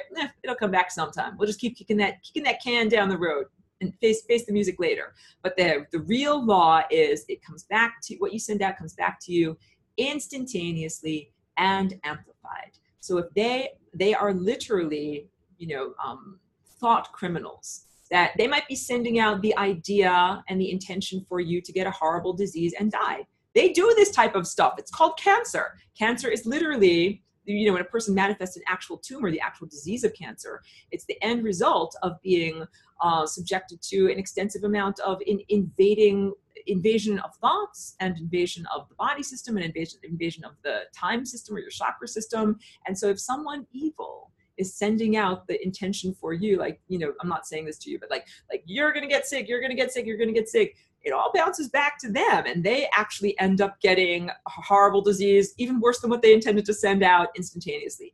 That is what is supposed to happen. So do not merely think that you need to be Zen or something like that and accept these attacks. And that's also a big idea of like the story of the crucifixion of Jesus, you know, in the Roman Catholic Church. This idea that it's like, yeah, suffering is necessary, suffering is noble. Your hero suffered and died, so you should suffer and die too. No, you shouldn't. This is like a battle for your mind, and what you should do is fight as hard as you possibly can for your own mental freedom. You should not allow anyone to punch or kick or diminish you in any way. So this is because we're like little kids on the playground, and there's older bullies that are coming along, and they're like, I'm going to give you a noogie, and there's nothing you can do about it. And then people believe in that story. They're like, oh, get the noogies, and there's nothing I can do about it. And then I understand why people turn to various levels of escapism or addiction, substance abuse to kind of get out of these mental territories, or even why people want to die because they think that that is going to be the solution. None of that is the solution. The solution is to master your mind. So wait, let me go back to lots of these comments because I can tell there's lots of good stuff going on over here. And let me just drink a little bit. So yeah, and also Joelle was making a really excellent point with the idea of mantra, that any word we're saying, either internally or with our actual larynx, creates a vibration. So if you're thinking the word love, love, love, that is actually creating a vibration. And if you're thinking the word like, screw you all, I hate you all, that's also creating a vibration. And I'll also tell you, let me just drink a little bit more. You know, I'm psychically sensitive or telepathically adept. At this point, I can tell a lot of what people's inner state is like, whether they are thinking a thought that is like love, love, love, or if they're thinking I hate you, I hate you, I hate you. I don't want to spend any time with people that are thinking that level of hatred either towards me or towards themselves. Like I don't want to be around bad musicians that are emitting that level of music. So when you start to activate your higher faculties, you'll begin to perceive this. You'll be like, oh yeah, that guy is thinking these thoughts over here and I don't want to be around him or have anything to do with him. So needless to say, I'm very selective about who I interact with. And I don't go to a lot of places that I'm just like, where you know you're gonna be next to people that are thinking horrible thoughts. Joelle says, focusing on the breath is one of the best ways to quiet and take control of the mind. Thank you, Joelle. You are wonderful. Thank you for your contributions in this conversation. Yeah, that is another one of those tools in the tool belt. Mantra and breath control. Good. She continues onward. Even if it wanders, just keep bringing it back to the breath. The breath takes us right to the self. And thank you for loving Cheeky. So yeah, these are excellent different techniques that some people like to sit quietly, focus on the actual kinesthetic feelings of their body, and just focus on their breath. And I've heard it described, another good thing, when intrusive thoughts come, it's like, oh, like watching a cloud go across the sky, like, oh, look, there's an intrusive thought. There it is. But my intention is not that we just have to observe, like, oh, look, another rape, another intrusive thought, another thing that's not supposed to be there, but to actually develop practices that we can clean things up, not just say like, oh, look, muddy footprints. I guess I'll just have to accept that muddy footprints exist. The floor is not supposed to have muddy footprints. Let's do whatever we can to make the floor clean and not have muddy footprints. Joelle also says, focusing on my breathing works even better for me than mantras. Really, really good suggestions from your personal practice. So thank you very much for that. Joelle says, everyone is so different though. Just learning to get quiet inside to whatever way works is what's important. And that's exactly right. I'm totally agreeing with you. Because one person that I know said, oh yeah, washing the dishes. That's my meditation. I'm like, come over and meditate at my house. Like, do it, really. No, but seriously, some people find a little mindless, quote unquote, task like that to be a very effective thing because they need to have a little something for their elephant's trunk to hold on to. So yeah, just focusing on whatever it might be, mopping the floor or, washing the dishes or whatever. Mostly when I'm washing the dishes, I'm like grumbling, like I could be painting a painting right now, like, can someone else do this for me? So that's why I tend to grumble when I do that. So Pedro has a really good comment. He says, can you put a Merkaba on your dreams or do you put one on before going to sleep? Excellent question. Thank you for that, Pedro. You're very insightful. So in my own practice, I do a Merkaba before I get into bed and before I, formally like release my willpower and go into sleeping, dreaming mind, because, I get tons of energetic attacks. And as soon as you release your willpower, it's just like being in a war, when you're awake and you've got your rifle and you're looking around, you're like, oh yeah, no one's going to attack you. But it's after you lie down, put out your campfire and try to get some sleep, That's when the enemies try to creep on up and get inside of your campsite and, whatever, steal your guns or, take ambush you. Ambush you is the word. So yeah, I have found that in dreaming, when I release my willpower, that is one of the times when the enemies try to ambush me. So I absolutely set an intention each night to have a protective energetic field that runs even when my direct consciousness and willpower is not being applied to it. And I refresh that every night. And I even have found it's necessary for me to have individual Merkabahs around specific parts of my body, because they try to come in through my voice a lot. And that's the intrusive thoughts. So I am perceiving the intrusive thoughts. And I think I know this is a long recording, but I think it's very worthwhile. And maybe I'll take a little bit of the time from level 2 in order to talk about this stuff. Intrusive thoughts are not merely created from spirit beings. They're also created from synthetic telepathy. Oh, so I've got a really good technique that I can tell you guys about how to deal with synthetic telepaths. So yeah, I get attacked by synthetic telepathy a lot. And so a big part of this is also, once you begin to develop your psychic faculties, the bullies are like, look, I can attack you even more now because you're energetically sensitive. I'm going to punch you right where it really, really, really hurts. So yeah, so the synthetic telepaths have, I talked about this last week, artificially augmented. They got fake boobs, they got implants. They have artificially augmented their natural mind. They should not be as loud as they are. They've been artificially amplified, and they're horribly out of tune and very bad players. So sometimes the intrusive thoughts come from occupiers of the interstices. Sometimes they come from their lower level minions. Remember the economy of hell, the lower level minions that do the kickbacks up to the beings at the top of the pyramid scheme. So these lower level minions are literally in intelligence agencies. They use synthetic telepathy in order to use technology, like your cell phone or cell phone towers or smart meters or other forms of electromagnetic waves and frequency devices, to artificially insert their thoughts into your mind. And your mind, all of our minds, are antennae that are meant to pick up vibrations. We're supposed to be able to hear loving beings like Cheeky. We're supposed to be able to hear loving beings like butterflies and trees outside, or beings that live on other planets, or even the stars themselves. We are not supposed to hear an artificially augmented, horribly twisted wreck of a being that wants to send hateful thoughts or ideas into our minds in order to intentionally perturb us or try to control our behavior. So I was getting a lot of that. This was several years ago when I lived in Northern California. And I also had a smart meter right on the other side of my wall where I would do my painting. And the two were absolutely connected. Lots and lots of attacks from synthetic telepathy. One day I just got totally pissed about all of it. And I said, that's it, this ends now. So here's one thing you can do, and I'll draw it out for you. I put on really awesome music. I love Jimi Hendrix, and he does a lot of work with sculpting, sonic sculpting of feedback. How does feedback work? So now let me go to this. Go to the whiteboard. Whiteboard, take me away. So if I've got, and let me just choose a different color, very simple over here. And let me take my little thing, draw it properly. Got my dog kind of balanced on my lap over here. In order to have feedback, you get like if this is the guitar, this is a very rudimentary guitar, right? And you've got the microphone here in front of the guitar, and then you've got the speaker system over here. So you've got three things. This box is supposed to be a speaker. God, it's sometimes so hard to work with this pen. So we've got, and let me just change my color now, sound waves that come out of the guitar and they go into the speaker, and then they come out, into the microphone. Wait, start from the beginning because I've misspoke. Do it from the right. Sound waves come out of the guitar and they go into the microphone and they come out of the speaker. And then what comes out of the speaker goes back into the microphone, amplified and slightly distorted, and then it comes back into the speaker. Out and back and out and back and out and back.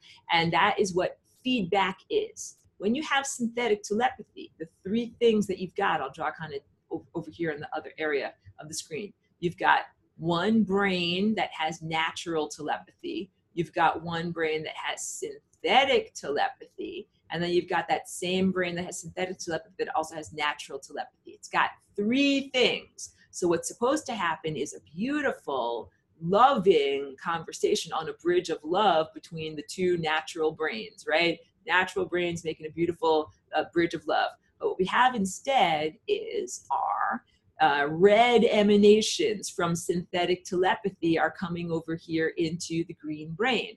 But at the same time, that brain, this one over here, has two things in it. It has regular telepathy and synthetic telepathy. So that is how you can create that triangular feedback system, where there's a slight difference between the red waves that are coming over there and the green waves that are coming over to this guy, the evil guy that's using synthetic telepathy. And what you do is you keep feedback loop. And every time you do that feedback loop, the piercing feedback becomes louder and louder and louder. Oh my God, that thing didn't work. Hold on a sec. Louder and louder and louder. And then what happens is something has to break in there, in that system, when you make it loud enough. So the thing that might break usually is synthetic telepathy. Their implants get burned out, and then they can't use their implants to send synthetic telepathy to you anymore. Or if they absolutely must maintain their synthetic telepathy, then it means their natural telepathy burns out. And that means that they lose their neurons, like they lose. So because in regular feedback at a certain point, either your microphone will get overwhelmed and the, like the diaphragm in your microphone will be killed, or the diaphragm in your speaker system will be killed. So at a certain point, the system breaks down. So that's what I did with that mental attacker, is what I'm trying to say. And I'm giving this to everyone as a template, like how you can fight in this war, how you can fight to not be intruded upon by those beings through using technology to intrude into your mind. So yeah, if they are an embodied person, like an intelligence agent that has either a mental implant or a magical headband, or they plug their brain into something that artificially augments it, what they have is artificially augmented synthetic telepathy and natural telepathy in the same brain. And you, as a non-synthetic telepath, have just natural telepathy. And what you can do is keep on, like, remember that $100 investment? They keep on sending $100, and you can be like, okay, cool, send me $100. I'm going to send it back to you in this way so that it begins to destabilize your whole system. You destabilize them instead of them destabilizing you. So this is just one example of the type of technique or behavior that you can do when these beings come up to you. No, don't just simply allow them to attack you. No, that is not your job here. You're not made for suffering. We're actually made for joy. Hold on to your joy. So wait, let me go. I don't want to miss any of these really good questions. Dev, okay, C says, no more, I do not consent. I'm getting a machine gun. Good. Because you know something, if a bully comes up to you on the playground, like a third grader comes up to you and is like, I'm going to punch you in the nose, and you simply say to them, I do not consent, they'll be like, bam, I'm going to do it anyway. This is the whole point of these beings. They're not polite. They are not socially polite. They don't just stop because you ask them to stop. So sometimes saying no thank you is more along the lines of no thank you, like punching them back. But saying it as no thank you. So there's different phrases you can use. Sometimes I say no thank you. Sometimes I say, I don't think so.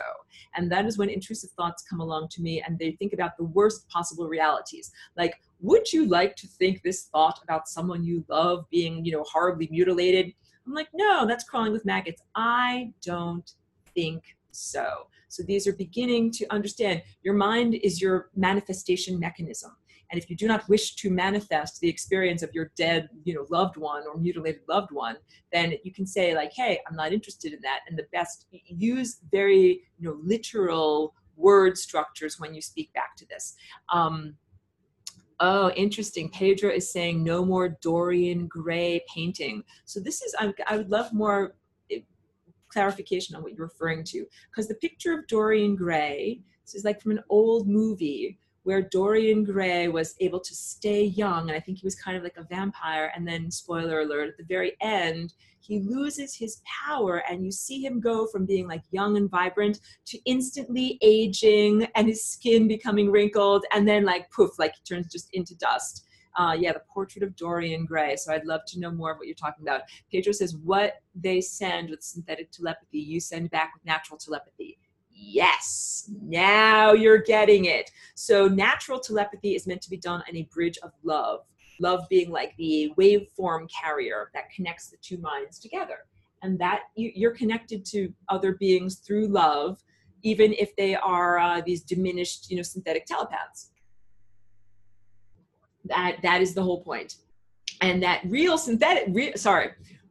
natural telepathy is way more powerful than their crappy artificial synthetic telepathy. So that was one example. And I mean, I'm not just, falsely lauding myself here. I've fought many, many beings in this same way. And I don't always use the same maneuvers, because it's just like, whatever, just like any kind of war, like World War II or whatever, like the Nazis come up with this, and then the other team comes up with this, and they come up with new technology and technology. It's always an arms race. But the point is, you will always be triumphant. I just have to drink more.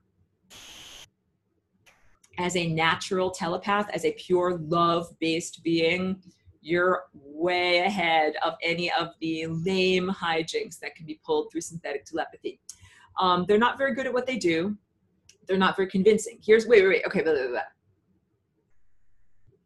I know this is becoming a very long recording. I'm already well into the level 2 time, but let me just keep going with this. Maybe I should just do this and just not do all of level 2 today, because this is really important stuff. Hold on, and I need to drink a lot more water because it's so warm here. I'm reading what's going on in the chat too.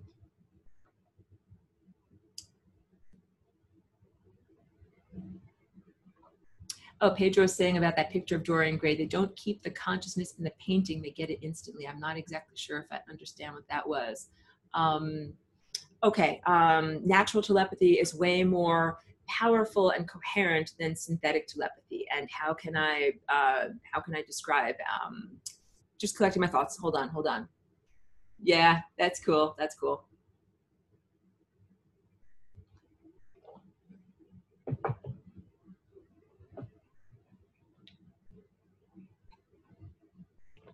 I'm literally trying to think, like, how can I organize and say these different things? So thank you for bearing with me while I figure all of this out. And also, like, this is also part of it. If you are trying to think a particular set of thoughts and something else comes along and says, no, like, I'm going to make you forget where you were in your sentence, or I'm going to make you forget a word, or I'm going to make you say the wrong word, or whatever. Like, these are all examples of synthetic telepathy that is being used, like these mind attacks that are being used. Okay. I'm sorry if it floated away. It'll come back. What I was trying to say. How to fight back against them. It'll come back.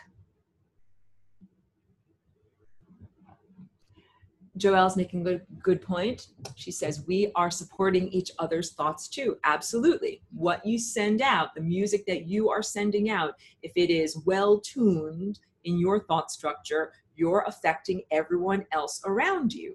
That's why I definitely recommend to everyone, like, don't surround yourselves with people who diminish you, who condescend to you, who look at you as if you are insane, who talk down to you. No, don't. And sometimes it's not even evident that that's what people's thought structure is, and then they open their mouth and it's like, oh, like, that is who that person is. That's the way that they're whatever. And I also have this thing that I've been saying very recently, because I know a lot of people are talking on social media, and maybe they think, like, oh, if I just say the right thing, then that guy over there is going to get it. But at this point, like, I've been here for 17 years, since 2001. And 2001 and the events of 9/11 was a watershed moment. And now we've been in this realm of having an opportunity to self-cultivate before we jump off into infinity, right? And not everybody has been, busy doing those levels, of self-cultivation. And at this point, the marathon is actually over. It's not like, okay, you got to start training for the marathon now because the marathon is going to start tomorrow. It's like, no, we've actually been running the marathon for 17 years. And at this point, it's like, you are who you are. I really feel that everybody has transformed or cultivated themselves, and they are the people that they are. Their characteristics are who you are. Your identity is who you are. And it's not like you're going to suddenly make a 180-degree turn and drive in a different direction or radically transform on a personal level. And I think that's another level of acceptance and love, the tone of love, when one recognizes, like, this is who this person is. So if a person is totally like a snaky reptilian, they're an evil person, doing synthetic telepathy on everyone else, then that is who they are. And it's not like, don't have extensive conversations with them. So, okay, yeah, once you start to recognize that malevolent beings are using synthetic telepathy in order to tune into you, that was the thing I wanted to say, you can start to fight back and don't have long conversation with them, because really you need to just send them to entropy. But here are some of the things that I have learned to do, because some of these voices in your head might present as deities. They'll say, listen to me, I'm a deity. And I'd be like, okay, fine. I'd be very, very happy to listen to you. But if you are a deity, I just need you to demonstrate that to me. So please just manifest like a gold nugget for me right here. Like I'm walking down the street, maybe I'm like, taking Cheeky for a little walk or whatever, walking down the sidewalk, got the intrusive synthetic telepathy. That's like, I want to talk to you about blah, blah, blah, or whatever their verbalization phrase is what they're saying. They're like, wait, one moment, oh deity, I'll be happy to talk with you. Like it's such a small request. If you want to talk with me, just manifest like a gold nugget right here. Have it like a diamond or a ruby right here in front of me on the sidewalk. And then I'll consider talking with you. Not that I'm saying that it's like pay to play or anything like that, but like if they can't do that, then they are clearly not a deity. And here it goes further, because a lot of these beings are literally that do synthetic telepathy. They're literally just like in a call center. That's the level of technology that they're like, how you call tech support and it's lots and lots of people in cubicles and they all got like their headsets on and they're all talking to you like, trying to help you to fix your computer problems or whatever. That is what it is like. There are many, many minions, these beings that work for quote unquote unintelligence agencies, and they just work in giant call centers where they're busy synthetically, telepathically intruding on other beings' thoughts. And they're not good at math. So if they're intruding into your mind and they're pretending to be like an extraterrestrial, like this is why everybody has to be super skeptical of anyone who claims to be a channel that's talking to an extraterrestrial. Like, like my name is blah, blah, I'm a channel, I'm talking to extraterrestrials from Sirius. You have to be skeptical of them, because how do you know that they are able to distinguish true telepathy with blah, blah people from Sirius from synthetic telepaths that are doing nothing more than sitting in a call center? And the guys that are in the call center, like they're drinking coffee, they have to take a bathroom break. And my point is, they're not good at math. If some intrusive thought comes up to you and says, hey, I want to have extensive conversation, blah, blah, blah, you're like, great. So you're portraying yourself as a higher dimensional being. You're a fifth dimensional being. You're a blue avian, whatever you are. You're like, all you have to do is demonstrate that to me. Like, what's 575 times 1,450? That's all you have to do. If they're a super being, if they're so smart, a simple calculation like that should be really simple, should be really easy. Then they can demonstrate how very smart they are. If they cannot give you a right answer to that, then they're literally not any more advanced than my iPad. Because I got a calculator on my iPad that could tell me the answer to that. So if these beings are coming along saying like, I'm from whatever star system, I am smart, I want to talk to you and tell you all sorts of messages and things like that, you're like, that's cool. Just do the simple calculation for me. And then once you pass that, once you're able to demonstrate your intelligence on that level, I'd be happy to have a conversation with you. So these are like little conversational ways of fighting back. But like I said, at a certain point, you don't have to have a conversation with it. You don't have to talk to the dirt, like as you're scrubbing the dirt. Be like, see, dirt, you're really dirt, and I'm showing you that you're dirty in this way, and now I'm going to scrub you away. You can just be like, oh yeah, because this is another one of the main takeaways. They don't want to change. They don't want to learn. These turds, these occupiers of the interstices, the beings who use synthetic telepathy, the beings who are mind raping, they don't want to learn. Remember, I used at the beginning of this presentation that pegboard that has as its initial placement of holes is distorted on the beginning level. That is their operating system. So now this is like getting even into darker territory where we recognize that the operating system that has been implanted upon humanity, it is the mind of this pathogenic infection. That's why I say logic and reason are flawed on a basic level. The direction from which one asks questions is flawed. It is the questioning mechanism of, or thought structure of, this larger being that is flawed, and it's not the stellar network. So, I'm going to keep on going with this presentation and not go into level 2, but just to tell you what level 2 is about in this level, where we are in the semester, it's all about the stellar network and just all about the thought structure of the stellar network and how we are a part of that. So that's natural magic. That's non-synthetic telepathy. That's the real deal. That's what I'm part of. That's what I'm connected to. And that's the music that I send out to other people and that you can hear on a genetic level in vibrating the strings inside of your own DNA. That's the music that I'm sending out, that I'm playing with other wonderful musicians out there, as opposed to the machine mind. That is the mind of the pathological infection to our cosmos. That mind, first of all, it's a mind based on fear. And fear is this result of not having enough. So I talk all about, I know I'm jumping around a lot in this conversation. Every week I'm like, I'm going to buckle down and be really linear, and I make my notes and then I get off onto conversations. But the whole idea of not having enough, because those beings who emanated themselves from the source, but not on a bridge of love, they don't have an infinite supply of love. Love is this tone. That means you get to have as much love. You can eat as much food as you want to. Like, you got light from the sun. You have love that you are connected to on a heart level. If your perpetual motion machine of the gears of your body loses energy, it's not like, oh no, there you go, you've lost energy, there's nothing you can do. You can actually get more energy. You're connected to an infinite source of energy. So that's the whole point of why they treat you in this way, because it's like, oh, we'll take energy from you and then you'll get more energy, and then you get more energy and we can siphon it off again. They don't have access to an infinite amount of energy. They have a limited amount of energy. So imagine someone who might have whatever, $1 million, but they're always thinking like, I have $1 million, but it's not enough because I got to pay for this and got to pay for this, and then I got to pay my ex-wife, and then I got to pay for my expensive car, and I got to pay for my mortgage. It's never enough is the whole point. So that person with $1 million, even though they might have a fat bank account, they're always feeling like it's never enough, and they're always looking for the next investment. How can I get more money? How can I somehow get even more money? They can have 2 million, they can have 3 million, they can have $10 million. That is what these demonic occupiers of the interstices feel. And it is evidenced in the behavior of their minions on Earth, who also evidence, they might have bodies, but they evidence that sense of, the word I'm looking for is like hunger that cannot be quenched, insatiable hunger.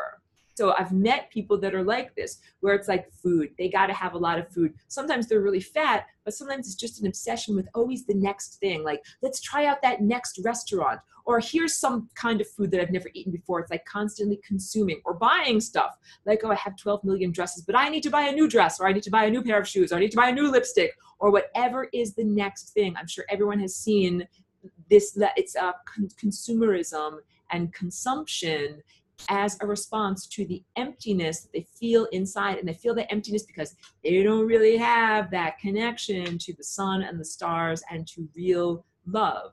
When you have that connection to real love, you're like, no, I don't need to buy 12 million lipsticks in order to feel good inside. Like, you feel good inside because you're connected to the divine and you know you're a divine being.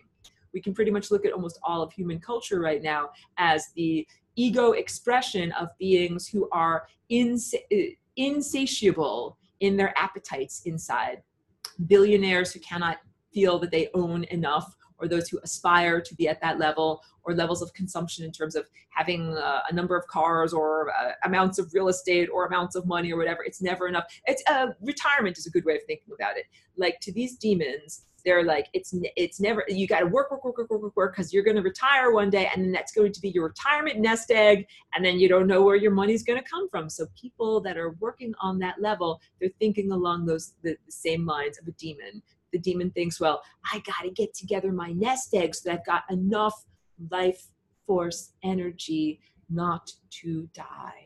And then it's always looking for more energetic investments. And guess what, guys? You and I are the energetic investments. Like, oh, that guy down there, he's really juicy. All I have to do is poke him like this, and he will drink. He's an alcoholic, and then he'll emit huge amounts of shame, and he'll emit huge amounts of, self-degradation, and or all I have to do is kill that guy over there, and then his family will emit huge amounts of grief. So the demons, or occupiers of the interstices, or beings who invade your mind, they literally look at investment possibilities. Like, well, I invest $100 worth of energy over here, and then I'm able to get thousands of dollars worth of grief, as an example, as a return on my investment. And that's how they think. That's their whole approach. So, okay, and I'll get to your questions. So a big part of this is becoming an unattractive investment.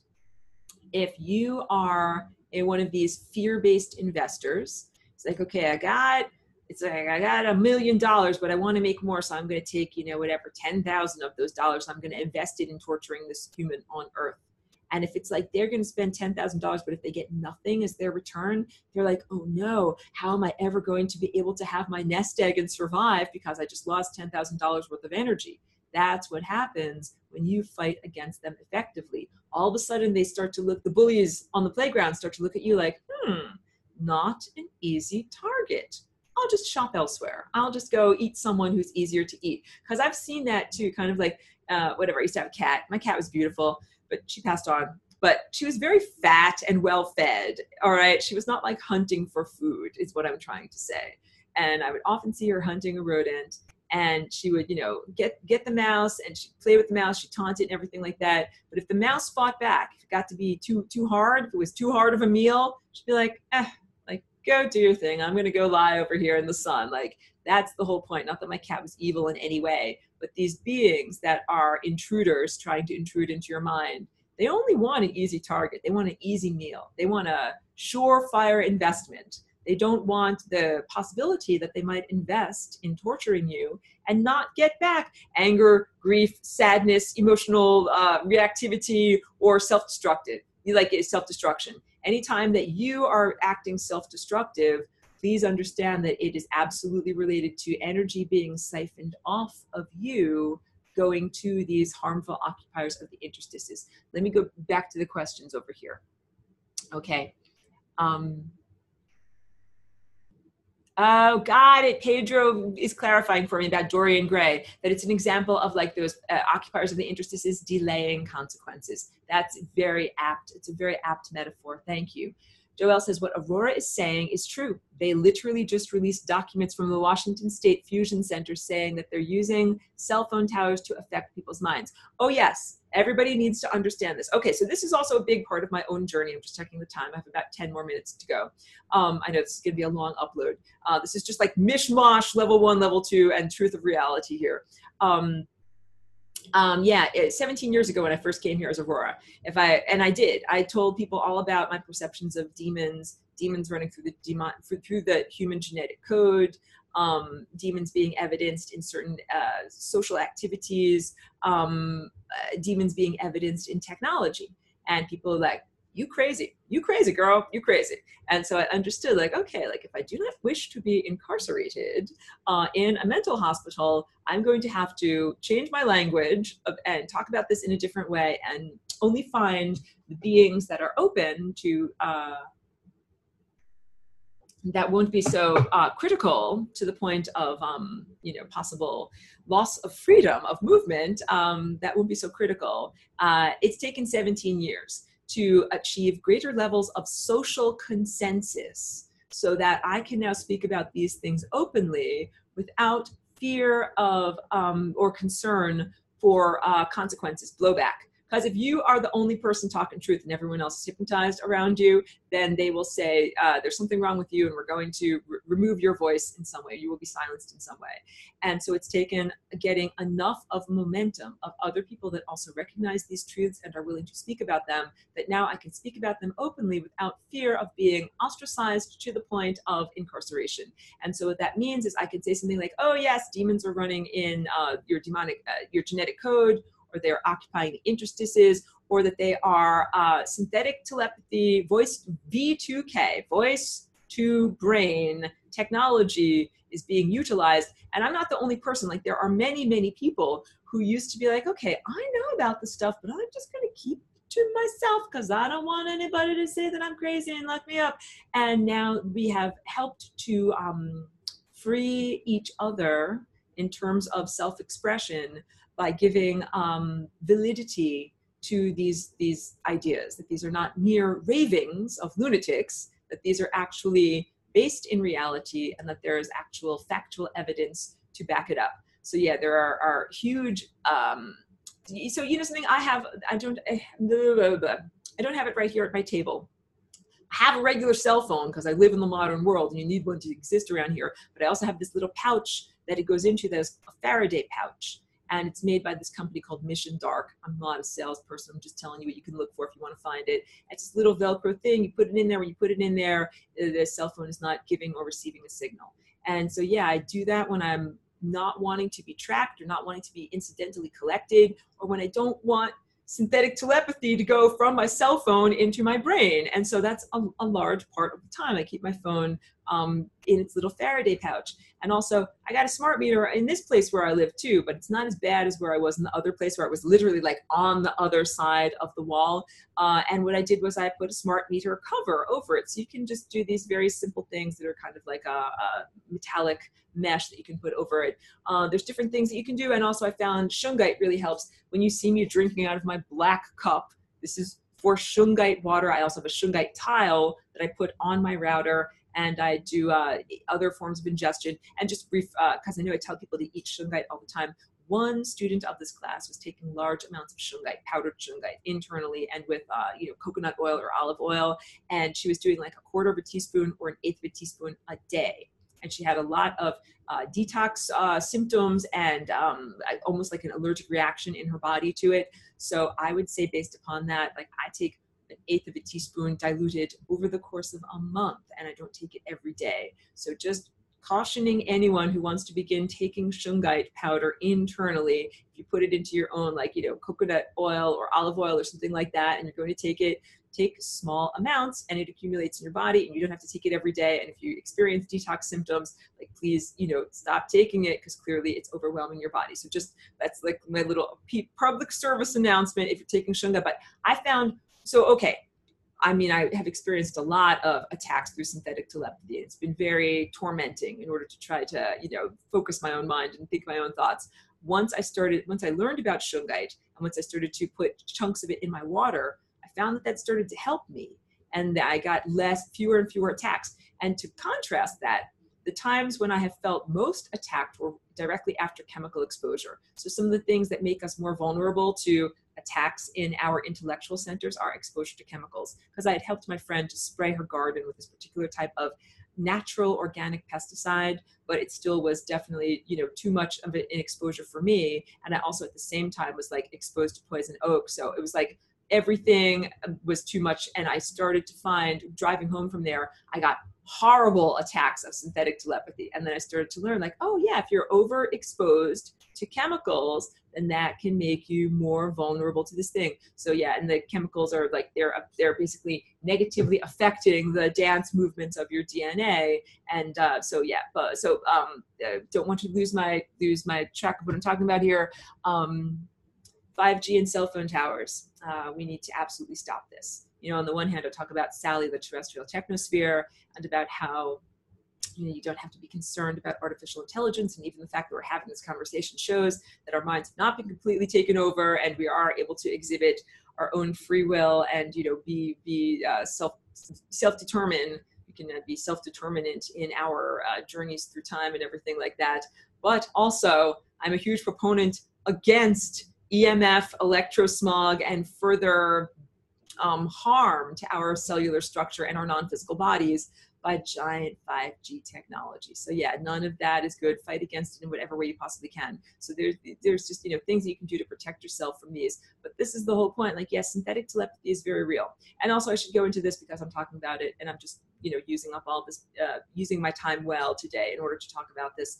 So some of the people that are on the synthetic telepathy network are, demonic intelligence agents.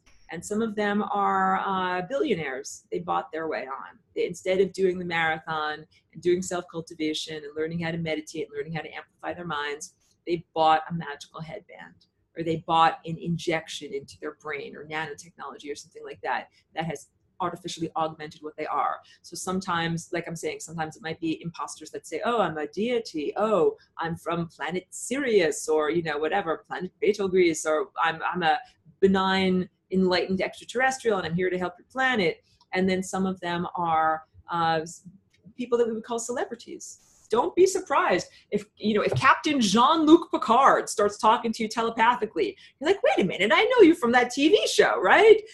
Don't be surprised, because it's not actually unimaginable that someone like that would have access to this synthetic telepathy, and that yes, the roles that people play in movies, or the roles that actors choose, in many ways that makes them more attractive to these synthetic telepathy beings, because they're like, hey, like if you've got someone who you admire from a movie talking to you in your mind, and you think, oh look, it's really Professor X, and he's really teaching me, and I'm an X person, I'm an X man, like that's what you'll think. So that's the whole point. It's all mind manipulation. So yeah, there are actual well-known people that have bought their way into synthetic telepathy, and all of it is unethical. All of it is, first of all, it's based on torture and rape and distortion of the time field, and also it is then used to mentally intrude, which is a form of mind rape. We just have to call it what it is. It's just mind rape, and it's very unpleasant to be mind raped. And also, people who are targeted individuals, sometimes they die suddenly of a stroke, or some kind of brain bleed, or some sudden cerebral event, an aneurysm.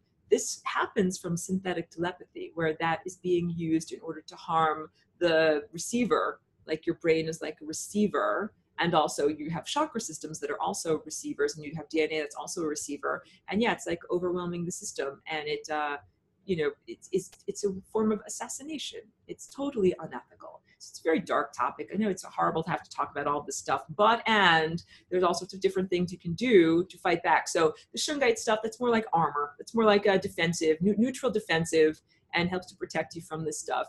Things like I was telling you about the feedback, doing that maneuver, that is much more being an adept when you begin to do that. And then, you don't have to just sit around and wait for them to attack you. If you know that someone is going to attack you, you can do a preemptive strike. And that's a big part of this too. But that is ethical to do that. Once you begin to see in a higher dimensional sense, you be like, oh, wait, I can see what's going to happen down the road over there. That guy is going to shoot an arrow at me. If I know that guy's going to shoot an arrow at me, am I ethically obliged to allow him to do it and then say, oh, now I'm going to block your arrow? Or do you get the capacity to say, if he's going to shoot an arrow at me in 10 days, I'm just going to take that arrow away from him now? You can do that. That's allowed. That is ethical, because they're going to F with you somewhere down the road. And, I share these ideas telepathically with people, and I do have a whole, whatever, levels of teaching that are available in the non-physical realm. Like we're talking in the physical realm, but anybody who's interested, and I do a lot of work with young people, like young minds that I talk with and teach them how to protect themselves. Young people are very, very good at this. And the whole, like, young people are able to defend themselves. You just need to give them permission. Like, you don't have to be polite. If grandma attacks you mentally, you don't have to be polite, but in your words and in your actions in the physical realm, that's different. So that's what I was talking about last week with the idea of having like a table, the social table, and everyone up above the table is, being socially polite and observing propriety, but underneath the table, people are kicking each other with their high heels and, hurting each other. That happens, and that happens in families too. So, or with relatives, old relatives, like, grandpa or granny or aunt so-and-so or whatever, they'll be like nice to your face, but their energy is really effing with you. Yeah, you don't have to be nice to them energetically. And unfortunately, like I've had experiences, not merely with family members, but also with people that I lived with, housemates, landlords, where they wear a particular mask or present themselves to your face in a particular way. And then meanwhile, energetically, they are either projecting inappropriately sexual projections on you. That is totally unethical. That is totally not okay. If someone is looking at you sexually, or envisioning you in a sexual act, or trying to envision what you look like without your clothes on, and beaming thoughts of sexual intercourse into your mind that is not consensual, that is totally unethical. And if they're doing that to you, that's like kicking you under the table, you can kick them back. You have Aurora's full permission to kick them back and to make it hurt, and kick them where it counts. Let me get to this question over here. CC says, oh yeah, Pedro says, don't worry, it's more fun this way, and I like your way of teaching as it is. Thank you very much. I know sometimes things take a turn, so we're just going down this road. We're just talking about these topics. Cece says, I used to wake up in the middle of the night with angry thoughts, and she says, I'm not an angry person, and I would be awake for hours. Recently I started to wrap tinfoil around my head when I go to bed and now sleep through the night. A true tinfoil hat person. Awesome. You found solutions that work. So I will tell you, at a point when I was feeling very attacked, I actually got one of those Mylar blankets and I made like a little vest for myself because I felt like they were attacking me here in my midsection. So yeah, there's actual EMF protection fabric that you can get out there. And I know it's a little bit expensive per yard, but you can get garments that are EMF protection garments, like they have, you know, ski caps. The fibers are woven into the actual fabric that you're using. The fabric you can get, you can make it into curtains. You can get fabric that is EMF protection fabric, and you can drape your bed like a 4-poster bed. You can make like a safe zone for you to sleep in. And there's also EMF protection paint. Just get a big giant bucket of it. It is black in color though. So what most people do if they don't want to live in a black room is paint, if this is like a piece of wood, paint the black on the side that goes against the wall and then paint the front face of the wood a more livable color like white or off-white or something like that. So yeah, there's all sorts of different EMF protective measures that you can take in order to try to block things out of your house. There are also issues of dirty electricity, meaning the rate at which electricity is flowing through the wires of both your house and your appliances can be disruptive to your mind and to your health of your physical body. So there are different products that you can use in order to fix the issue of dirty electricity. I'm not a salesperson and I don't know exactly which products to use, but you can do research on that. And also certain appliances. Plasma TVs are huge offenders of this, which is another reason why I don't have a TV at all, because they are emitting these literal mind control rays all the freaking time. And the way that this works with intelligence agencies and synthetic telepathy is, so various appliances and smart meters in your house are constantly emitting these rays and it creates a field. And then that field can actually be used to perceive who's in that field. Like we can say, okay, there's this body is here that is emitting this particular energy signature in this field. And if they can calibrate to you, because they might be able to know, well, your cell phone is this IP address and your cell phone is in this room. And then we see you with this energetic signature in this room. And then this is being perceived by a larger perception apparatus. Basically, they can triangulate to who you are and where you are, like what room of the house you are in. So yes, they can tell what you're doing and where you are, and they can use that in order to more effectively send their, you know, mental attacks towards you. And of course, this is all hugely invasive and not okay. So in whatever way you possibly can, reduce your exposure to these various appliances and don't have them in your house, even in the sense of incidental collection, that plasma TVs, that Weeping Angel, Vault 7 tend to turn on and listen to you and send all their information that they're hearing to the NSA and to a large surveillance supercomputer known as the Hammer like a hammer that you hit things with because it breaks encryption, or the Hammer, HAMR, and this is from whistleblower Dennis Montgomery, who brought 47 hard drives worth of information to Congress over 2 years ago at this point, and Congress did nothing because it has been essentially blackmailed, hamstrung through blackmailing from the Awan firing. I know I'm getting a little bit political when I post this stuff on Facebook. People are like, Aurora, we like it better just when you're just an artist and you just paint a pretty painting. It's a lot less threatening. I'm like, okay, that is too bad, because this absolutely relates to each person's individual existence. Like, yes, intelligence agencies are literally triangulating your position so that they can more effectively, pardon my French, like mind F you. They can mind F you, all right? That's not supposed to be going on. That's totally un-American that they would like to do that, and these are invaders to the planet. Okay, so yes, different forms of EMF fabric. In fact, if you're pregnant, there's even like a EMF protection belly band so that you can put stuff around your little fetus and help him to gestate better and not get exposed to all this stuff. Pedro asks, I was wondering, after you said that the sun is sentient consciousness, how does it work in binary and trinary star systems? It's difficult to imagine having three sources. That's a really great question. I would say binary and trinary, it's like having twins and triplets. It's like having siblings. And in our world, there's a thing called sibling rivalry, where it's like, I want mommy's boobie. No, I want mommy's boobie. So I'm going to kill you because I want all the boobie. And like then they take it into adulthood. But stars are not like that. So luckily, stars are not just fighting for supremacy and attention of their parents. They're actually working together in a loving way. So they're more like twins or triplets that work together in a loving way. Ben says EMF Warriors has a great Facebook group. So it's the letters EMF and then warriors, all one word.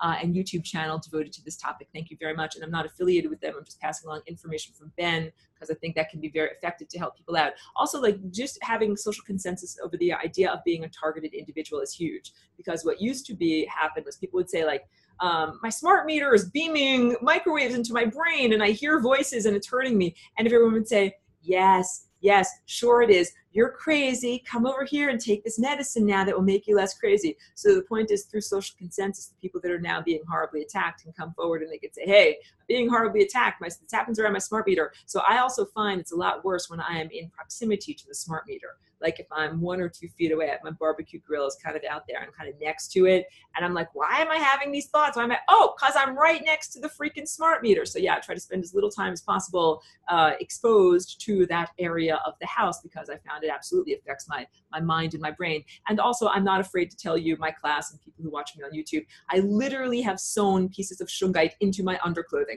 Like literally, I found it to be the most effective thing. I sewed shungite into my bra to protect me because I'm walking around all the time getting beamed at. So yeah, do whatever you possibly freaking can in order to protect yourselves. Pedro says, I've also been planning to build a pyramid to meditate inside. Is it worth doing all that work? I think it is. And here's my take on this, on the idea, well, orgonite, plasterite, all these things that can be very helpful in our environment. Like I'm using shungite. This is a naturally occurring stone. I have a little beautiful example of orgonite, but it's just on my other table. But my friend Arlie makes these lovely, it's resin pour that has poured resin that you can make it into different shapes. And you can also make them out of plaster, because the 2-part resin is like an epoxy that emits a smell that is not good for your brain if you smell it. So only do it outside or with a VOC respirator. But orgonite and plasterite, these also help to mitigate rays, and they are like a form of artificial crystalline structure that you can create. Here's my take on all of these things. They are effective tools for while we are kindergartners on the playground. But at a certain point, we mature and we build our muscles of consciousness, and we don't need these tools anymore. But at this moment, like I drink out of a shungite cup, and I have like a chunk of shungite that I just put in my water bottle so that the water is getting charged up with shungite and everything like that. Yeah, I think use whatever, it's like ammunition in the war. Use whatever ammunition you possibly can in this time and place to be able to reach those levels of maturity. Because once you activate your higher faculties and you're able to create an energy shield all around you, yeah, you won't need to have any kind of EMF fabric, or you won't need a pyramid to be able to augment your meditation. You won't need any physical stuff to make you more than what you are. You already are enough. That's like when you've already gone through the process of transformation and emerged from the chrysalis, and then you're a beautiful butterfly and you're ready to fly around. No, this is not monarch programming. Just using the idea of metamorphosis. So yeah, once we metamorphosize, then we're pretty much invulnerable. Then it's not only like, wow, I see a slow motion fist is going to hit my face, and what I can do is I can go back 10,000 years and I can unmake the person that has that fist by, editing out their genetic lineage from, the time field. You become incredibly powerful as an experiencer in time. So that's the whole point. It's why they have harmed us on these levels, because what they want to do is prevent us from reaching that level of successful metamorphosis. They want to squash us while we're still in the little cocoon so that we never get a chance to emerge, which would be the activation of these higher faculties, where you then become pretty much invulnerable to these types of attacks. Pedro also says twins or triplets. That makes sense. Thanks. In the shungite armor. Very good. Wonderful. Okay. So I definitely have used up the level 2 time, but I think this is worthwhile topic because, like I say, I'm all about solutions. If I'm talking about all of these things, it's not just meant to be horribly depressive.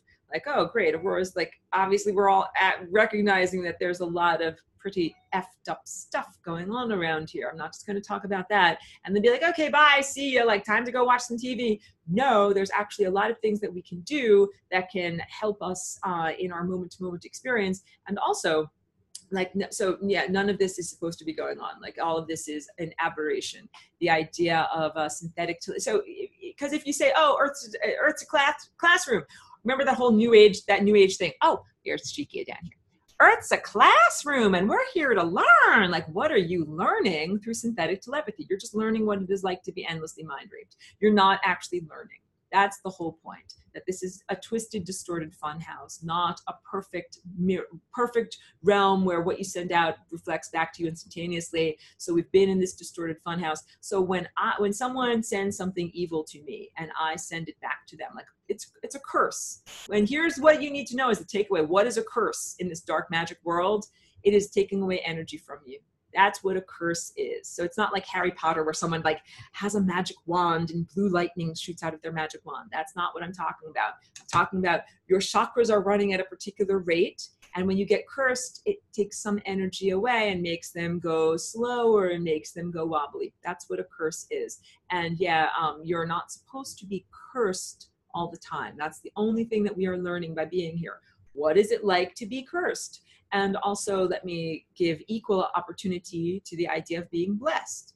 If being cursed means you got your chakras going and someone else curses you, and it's like taking energy away from you, there's the opportunity to be blessed, which would be like getting energy, that someone sends you energy and then your chakras move faster, and instead of wobbling to the side, you get right like this. And that is what life was like in the sophisticated antediluvian worldwide culture known as Atlantis. If you saw someone back then with their chakras starting to go wibbly wobbly like this, you're like, hey, get back in alignment, get back in alignment. And so we can do that for one another when we encourage one another. It's called encouragement. And encourage literally comes from the French word cœur, which means heart. It means get back to your heart. So if someone's running the marathon, we're running the marathon of life, they're like, it's hard, Laura, it's hard. It's really hard to keep going on the marathon of life. You can encourage them, and it doesn't cost physical money. It's just energetic money, where you say to them, you can do it.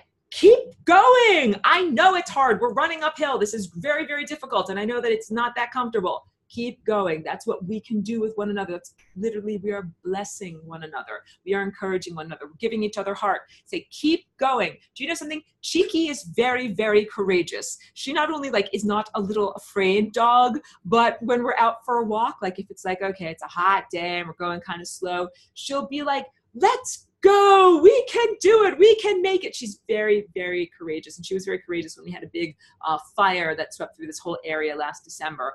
That is the type of what I'm talking about, the type of personal encouragement that I'm talking about here.